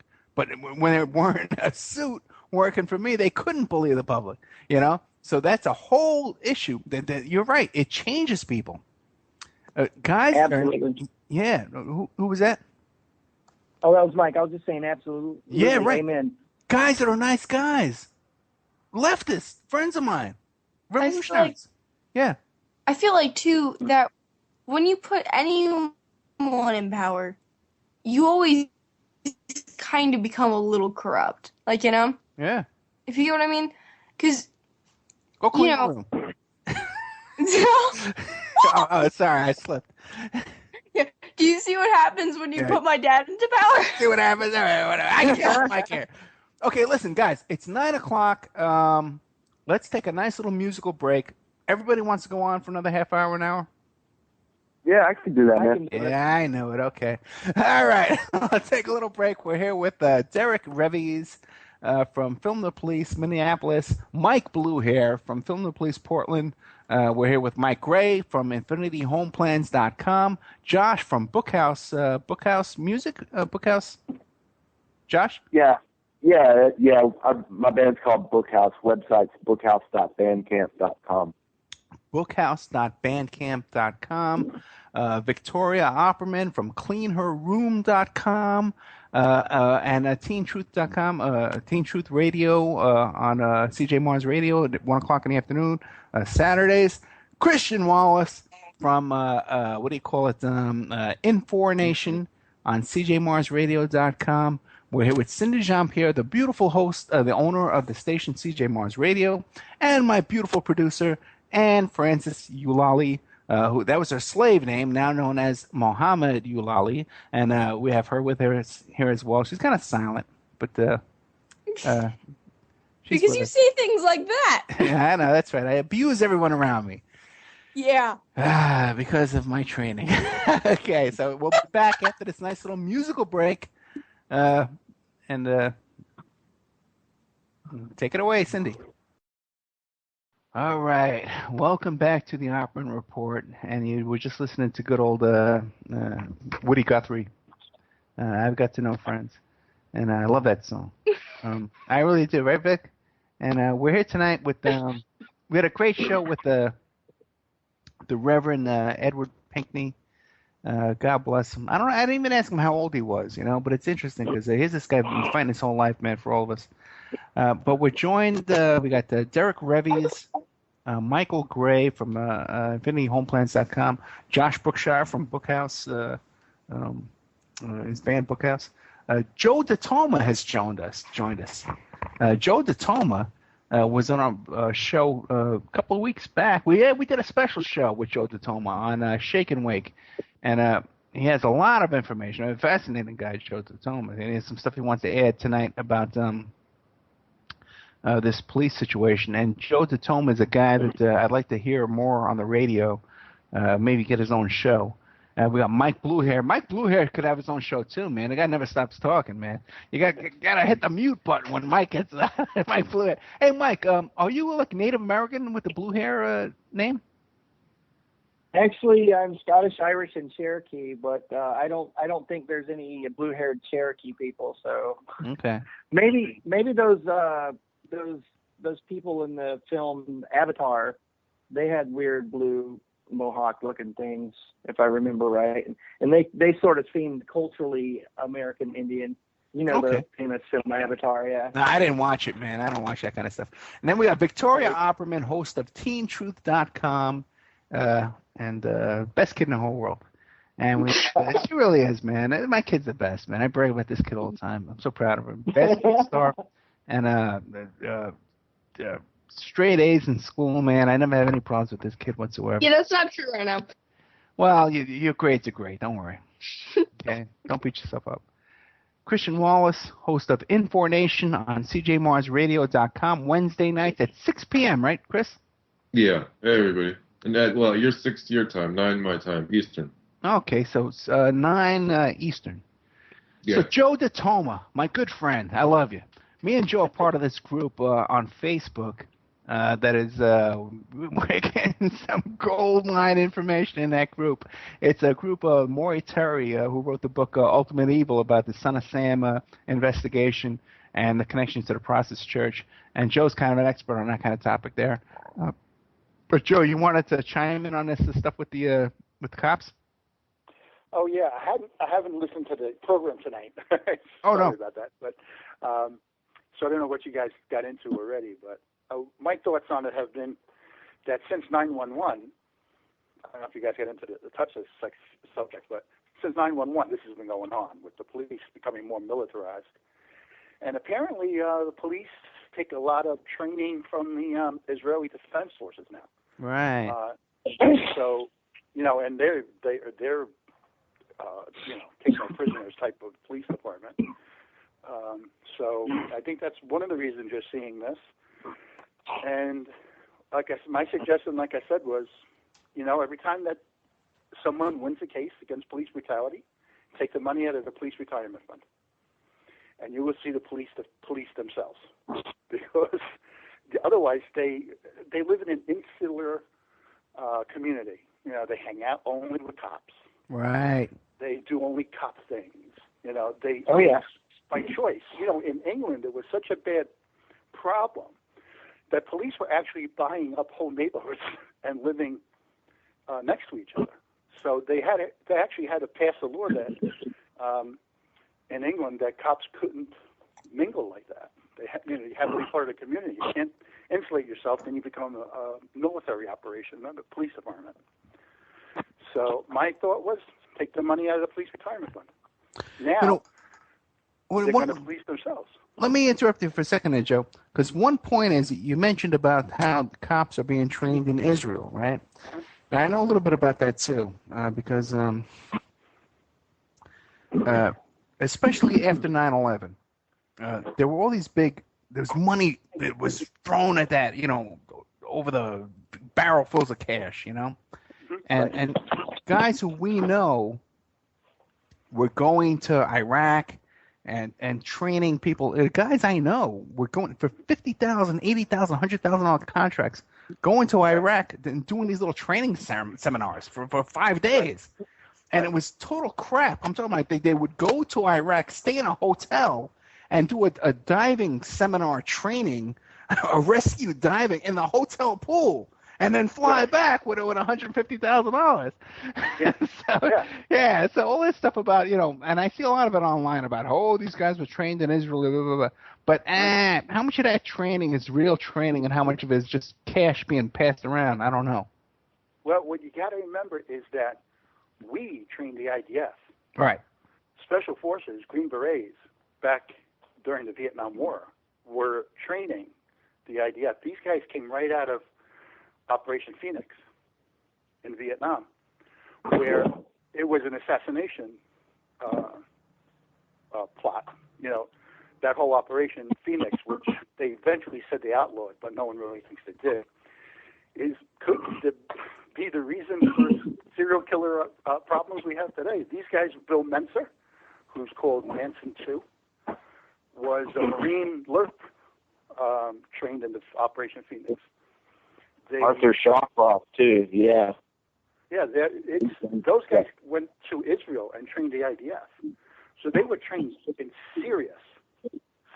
I mean, these guys were sent into the jungle to assassinate people who didn't do what the CIA wanted them to do. Anybody they thought, even they killed American soldiers, is one of the charges made against them. If they thought an American soldier was cooperating with the VC, they would shred the guy.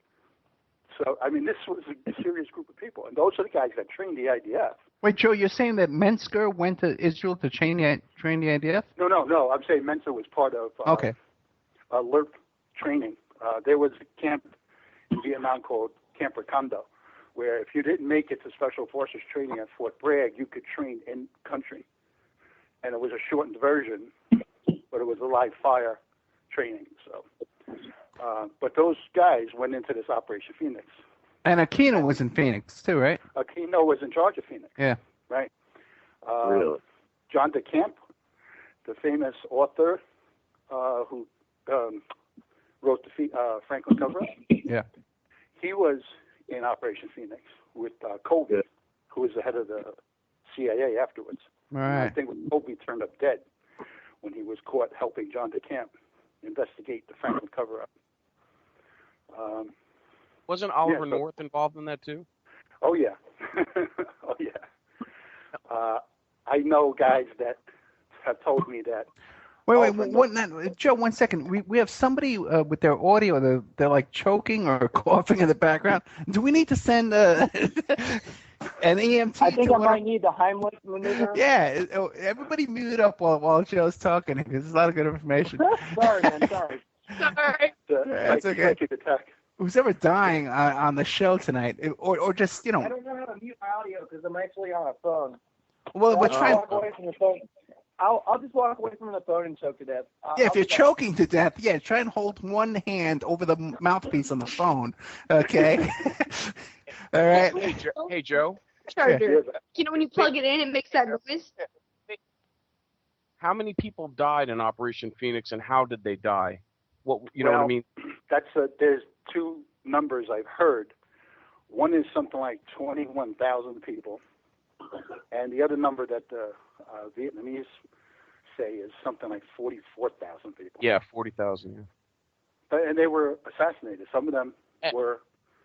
We talked about this on the Mauritari's page. Was one of the things I brought up was how some of the killings were knife stabs to the neck, which is how you're taught to kill somebody silently and quickly. You're dead before you hit the ground. And that's just training. Right. Okay. And just to be clear, these were the intelligentsia of Vietnam, right? Yeah, these were the Black Pajama groups. There was two Special Forces groups, the Special Forces Group 5 and 6. 5 were the regular guys. If you look at, the movie with John Wayne, the Green Berets? Yeah. That was Group 5. They were regular fighters. They fought big battles. They went like a police force around Vietnam. If you got in trouble, if your base was being overrun, you called in a MAC force, and then this group would show up and help you, like the cavalry. Then there was Group 6, which were the Black Pajama groups. Those are guys that didn't even wear uniforms. They didn't even carry American weapons. If you had tattoos on your body, you couldn't go into this group. Hey, let me interrupt you for a second. Because Ronald Reagan had a guy who was, they referred to him as a Cambodian freedom fighter. And this guy stood by Ronald Reagan's side 24 hours a day, 7 days a week. You guys know about that? Well, Ronald Reagan didn't trust the Secret Service. Right. And Nancy Reagan was convinced that the bullet that shot him was from the Secret Service, not from Hinckley's gun. So there's a video where they swap out that gun. You can see it.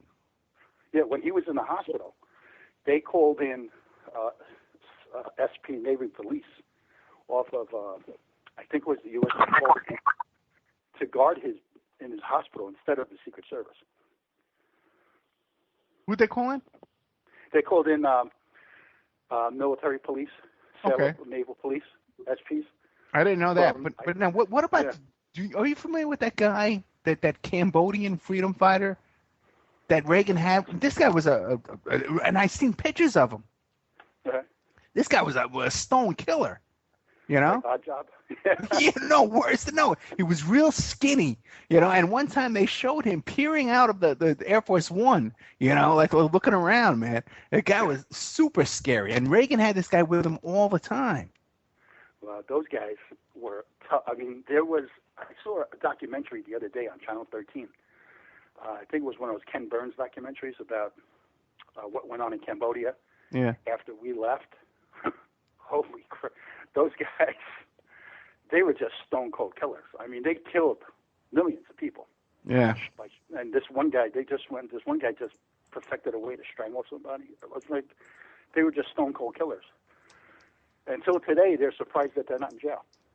That was the drift I got from it. So, yeah, if you get a heartless guy who's got no soul, those are the ones you have to watch out for. Hey, Joe. Yeah. When I said the intelligentsia, I'm sorry. I meant the victims were like doctors, lawyers, engineers in Vietnam. Yeah. Right. Politicians. Politicians, right. In other words, they felt that they were helping the North.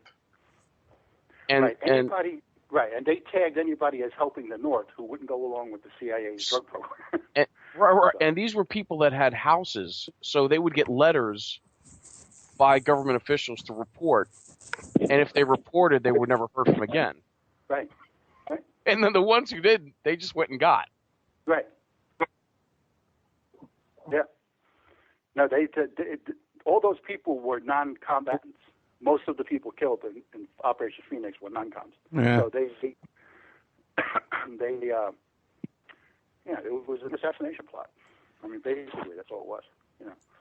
So while Kissinger was sitting across the table in Paris telling General Chiap that we didn't have any troops in Cambodia or Laos, all these Group 6 guys were around Cambodia and Laos assassinating politicians. And the interesting thing to point out is the number 6, because all of the special ops forces in the world are designated by the number 6. MI6 in England. Right. SEAL Team 6. In Green Berets, it was MAC 6, SOG 6. Yeah, they use the number 6. That's the designation for Black Ops. So when you see that, you're never going to see it coming because their job is just to take you out. But those are the guys that trained the IDF, and now the IDF in turn. Look at in Ferguson, what happened. That guy, while the whole riots were going on, he had an appointment to spend a week in Israel being trained by his Israeli security force. So he actually left Ferguson for a week and flew to Israel. Well, the Ferguson police chief? Yeah. Really? Yeah, it's all about control. So, that's the group they want to control. So they need the police to protect Wall Street because people are getting fed up. I got a question for Joe. Go ahead. Okay. About back to Operation Phoenix. Besides just targeted assassination, is there, in your opinion, is there any truth to the accusations that they purposely carried out a terror campaign against the populace to get them to go with the Americans? Because there's like all that stuff about Richard Ramirez's brother showing off the pictures of like all the like bad stuff he did over there, and like Arthur Shawcross when he got caught, what was his name, the Genovese River Killer or whatever. He said like he killed like 150 people and like all these things.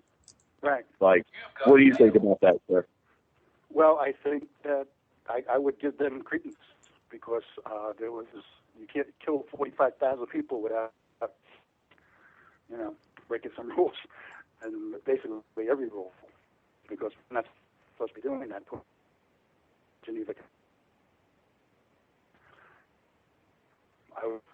These people were all part of the MK Ultra program. The Bluebird operation, MK Ultra Operation Bluebird. And so suspected was Lee Harvey Oswald. So it's matter of fact, it was for R&R, the guys that made it to Japan. There was a bar called Bluebird Cafe. So they and it was always jammed up with officers. You didn't see too many enlisted men in there, except Lee Harvey Oswald was said to patronize it. Mm-hmm. So, yeah, it's an interesting scenario. But now you see it coming back at us on the home front. Back to the thing about Reagan having that Cambodian freedom fighter. Clinton, too, when they moved to Connecticut, they moved to a house right down the block was a halfway house for Chechnyan refugees. Did you guys know that? Yeah, and right.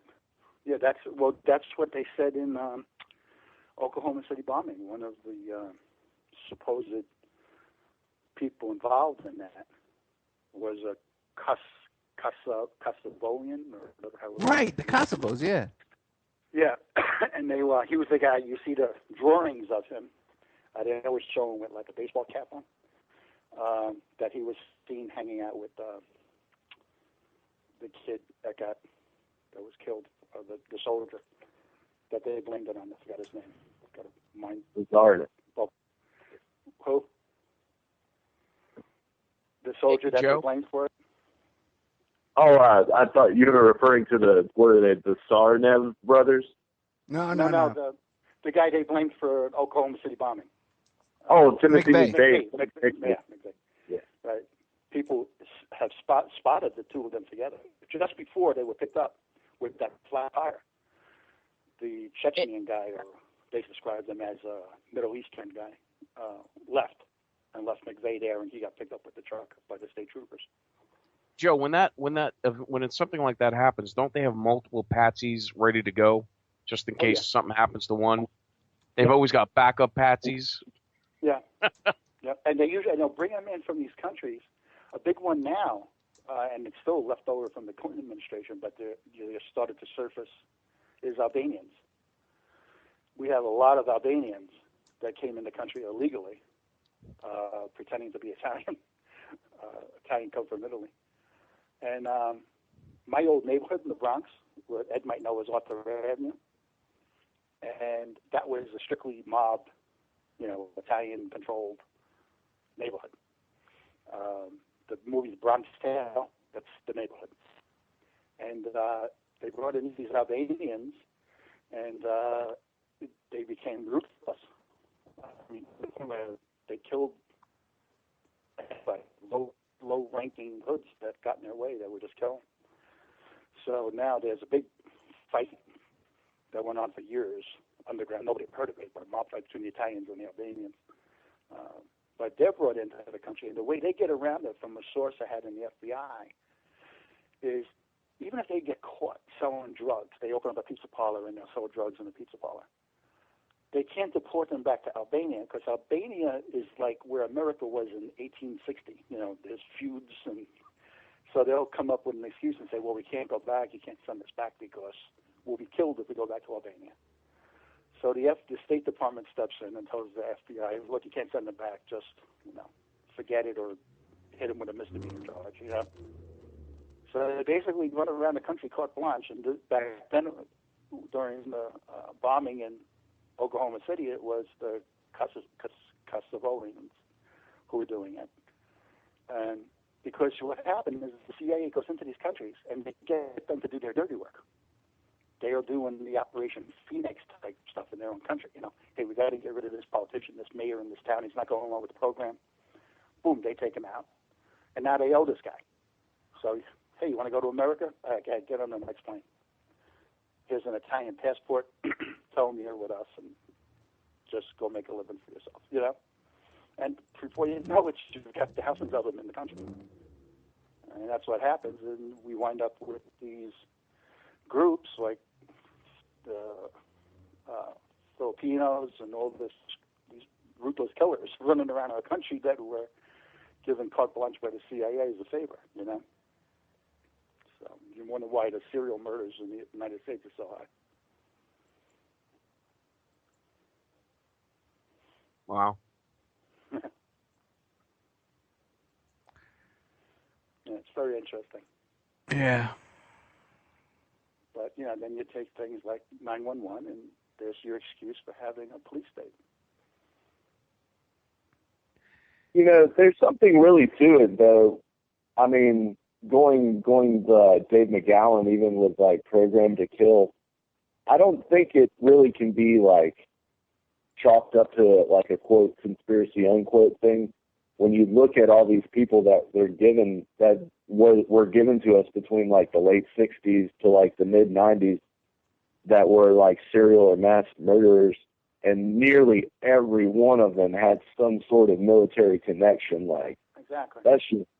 That's either a damning indictment of the bureaucracy and the power structure, or, in my opinion, where there's some smoke, there's some fire. Well, it's interesting, too, that because Dave McGowan just wrote a piece on his Facebook page.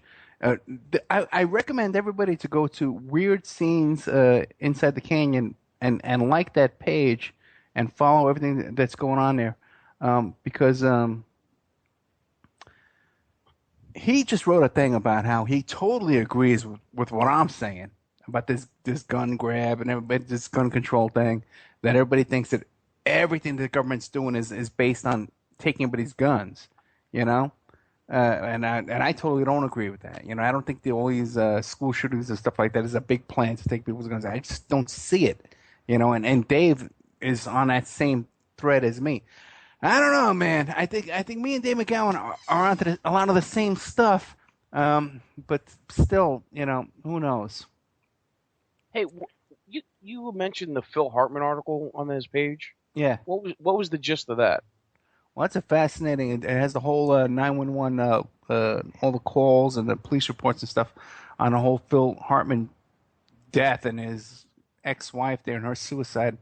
It is all fascinating stuff, but who knows what comes out of it? You know. Well, you know, Janet Hooks died a few days ago.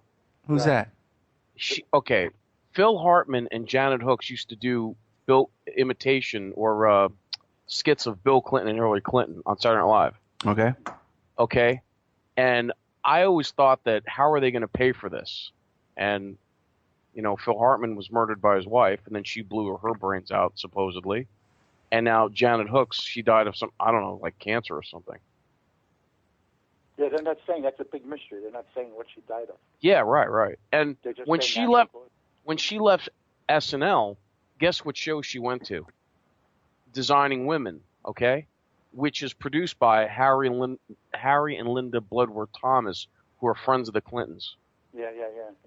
So, and then as soon as she did that show, her career went nowhere because it was like they miscast her on purpose. They destroyed her career. Well, that brings you back to the stuff that Randy Quaid talks about. With Exactly, yeah. Yeah, I'm actually trying to get him. Oh, he'd be great. Yeah, I know. I don't know, man. Listen, yeah, I don't know. You know me. I'm skeptical about a lot of this stuff, you know, but I'm willing to hear anybody out.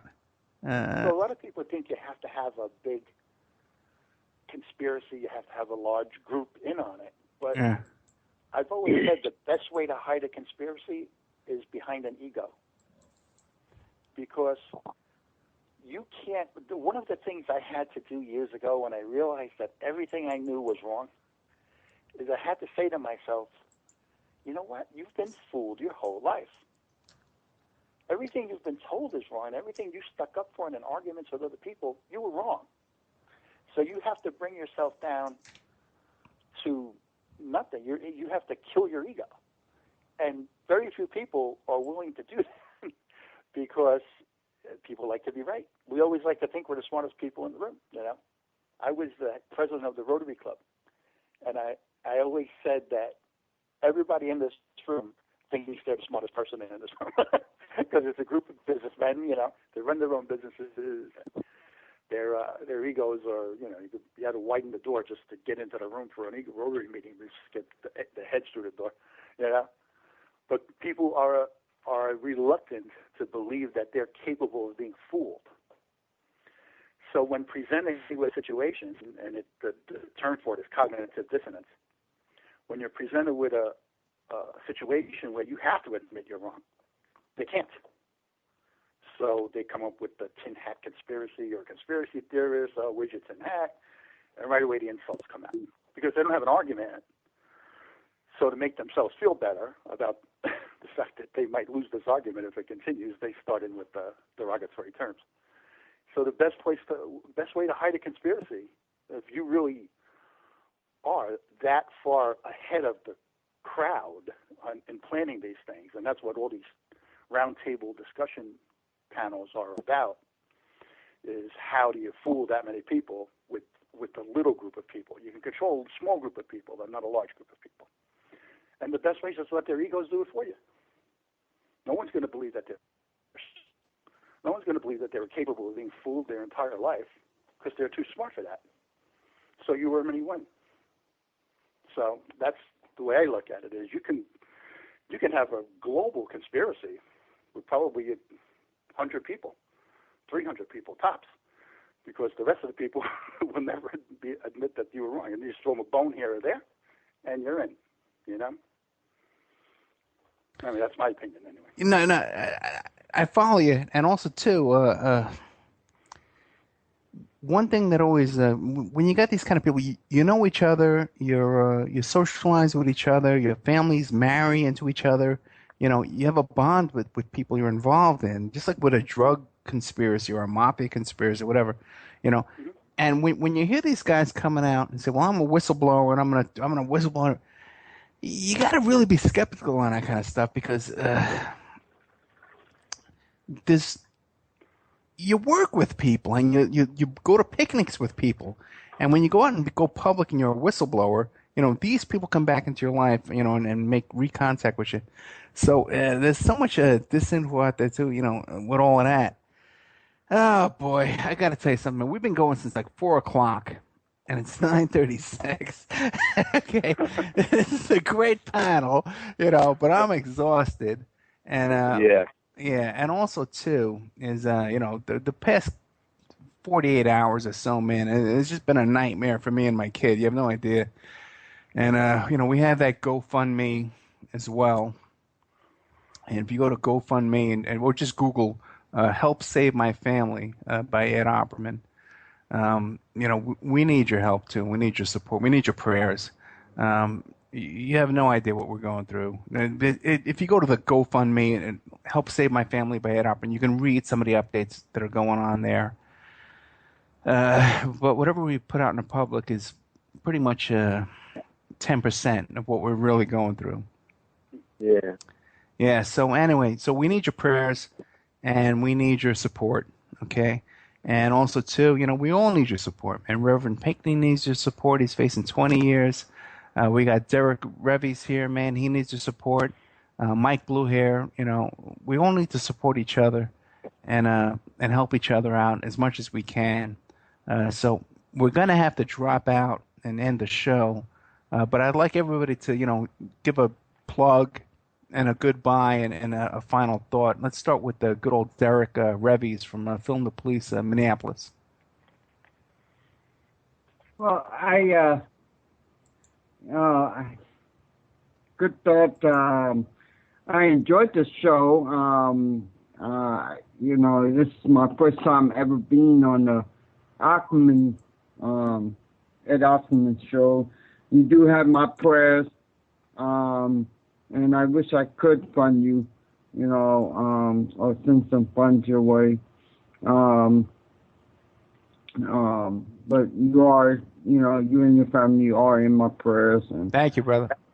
And you know, so I'm always, you know, I'm a big believer of prayer, and so yeah, that's what I have. And your website is filmthepoliceminneapolis.com? That is correct. All right, brother. Thank you. Mike, you got anything? Mike Gray? Great show, Ed. I love you and love everybody. And much prayers to everybody. Love you too, bro. Christian Wallace? Yeah, I guess check out my show, everybody, 9 o'clock Eastern time, Wednesday nights, and check out Ed's GoFundMe page. I'm going to go there. Thank you, brother. Joe DeToma? Same thing.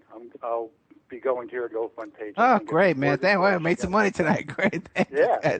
Pass the hat bread, everybody. Pass the hat bread. No, but don't forget to the Reverend Pinckney, too, man. You know, and Mike and Derrick, you know, we all need your help.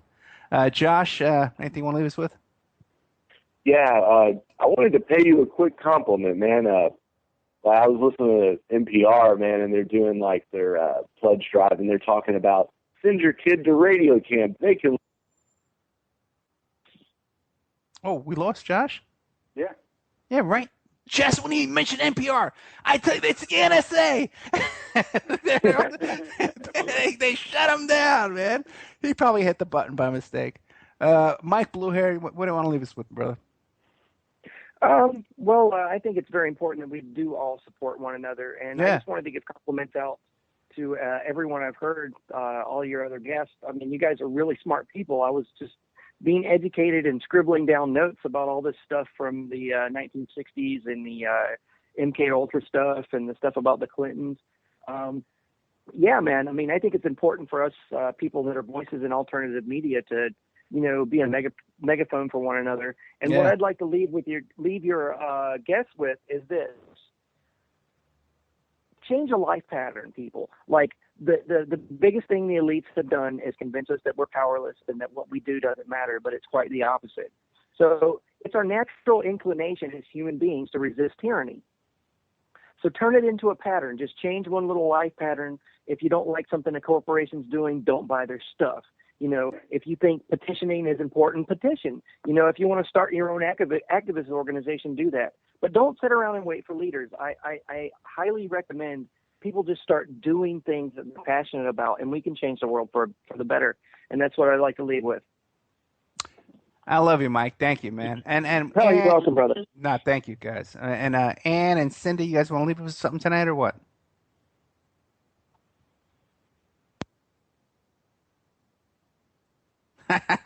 Okay, that's Cindy from CJ Mars Radio, and Ann is kind of silent most of the time, but want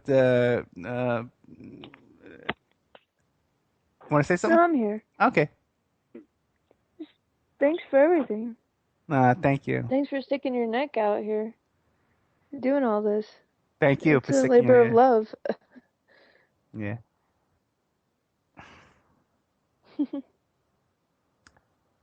Thank you, guys. Okay, Ann and Cindy, mute up, Cindy.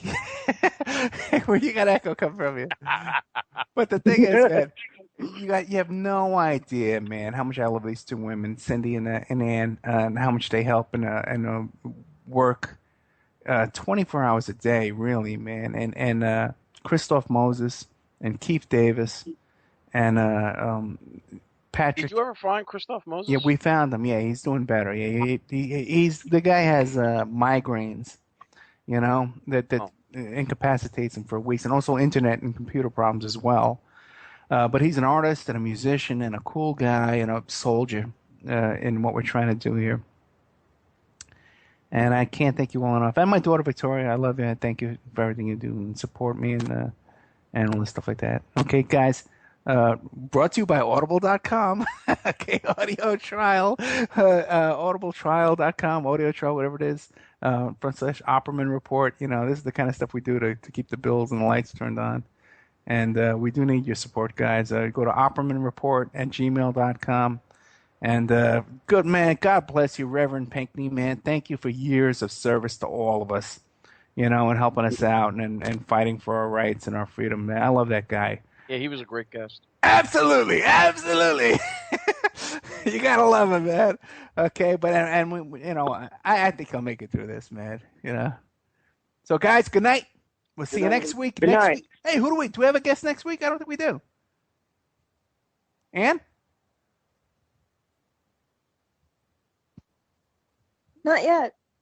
Okay, well, good. Okay, well, we got no guest. Okay, well, maybe I'll be talking. But we had a lot of people coming up. We have Karen McDonald from the Jeffrey McDonald case.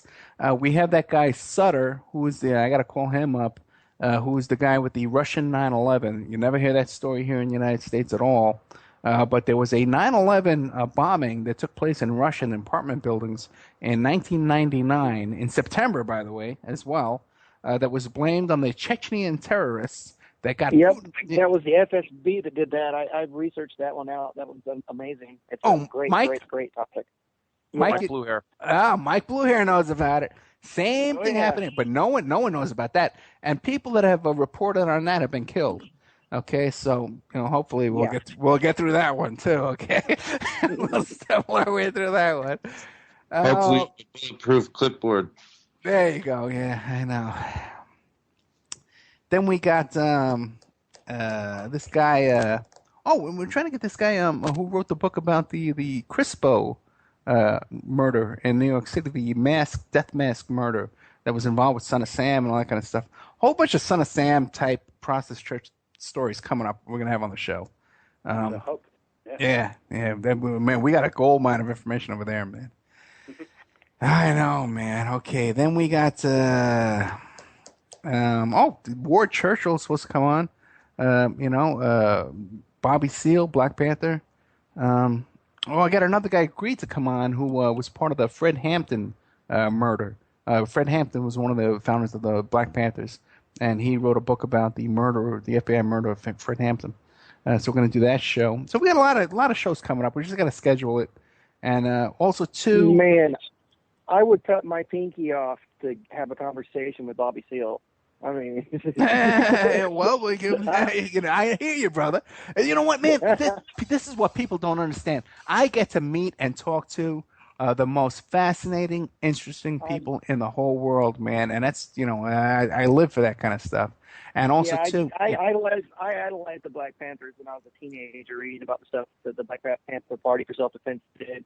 Whether it be breakfast programs to help people keep their kids in school, alternative newspapers they developed. They developed radio shows, community policing, all kinds of stuff to benefit their communities. It was just so amazing, the grassroots mobilization that they did in the 60s. It's just and were assassinated left and right. These people were in prison, assassinated. Absolutely. Shot to death in their beds. Yeah. The police would research the blueprints of their houses and then, get a bunch of guys across the street and just shoot them with rifles in their beds. Yeah. I mean, just crazy stuff that happened to them. But yeah, I mean, it's such a part of American history that deserves its fair share of attention paid to it. That it's just not. Most people don't know anything about them. They just think there are some angry black folks. Right. So true, brother. Okay, man. So we got all that stuff coming up. Hey, we do a lot of Black Panther shows. We have coming up to Sinclair, the guy from the White Panther Party, who was John Sinclair, I think his name is, who was the White Panther Party, who was arrested for a joint and got 20 years, and then John Lennon did that big concert and got him out. It's John Sinclair? Yes, I believe so, yeah. Yeah, Sinclair for sure. And we have him coming on. So we got a whole bunch of guys, who we're all in the same boat here. And don't forget, we're on iHeartRadio now, so go there. Follow us on Spreaker, the Opperman Report Spreaker channel, and our YouTube channel, which is the Opperman Report YouTube channel. Go there and subscribe. And if you watch all those videos, that helps keep us going too. So, guys, thank you all for being here every week and moving in the same direction. Thank you all. God bless you. And we'll have a good night. Thanks to audibletrial.com. And I'll talk to you guys during the week. Thank you.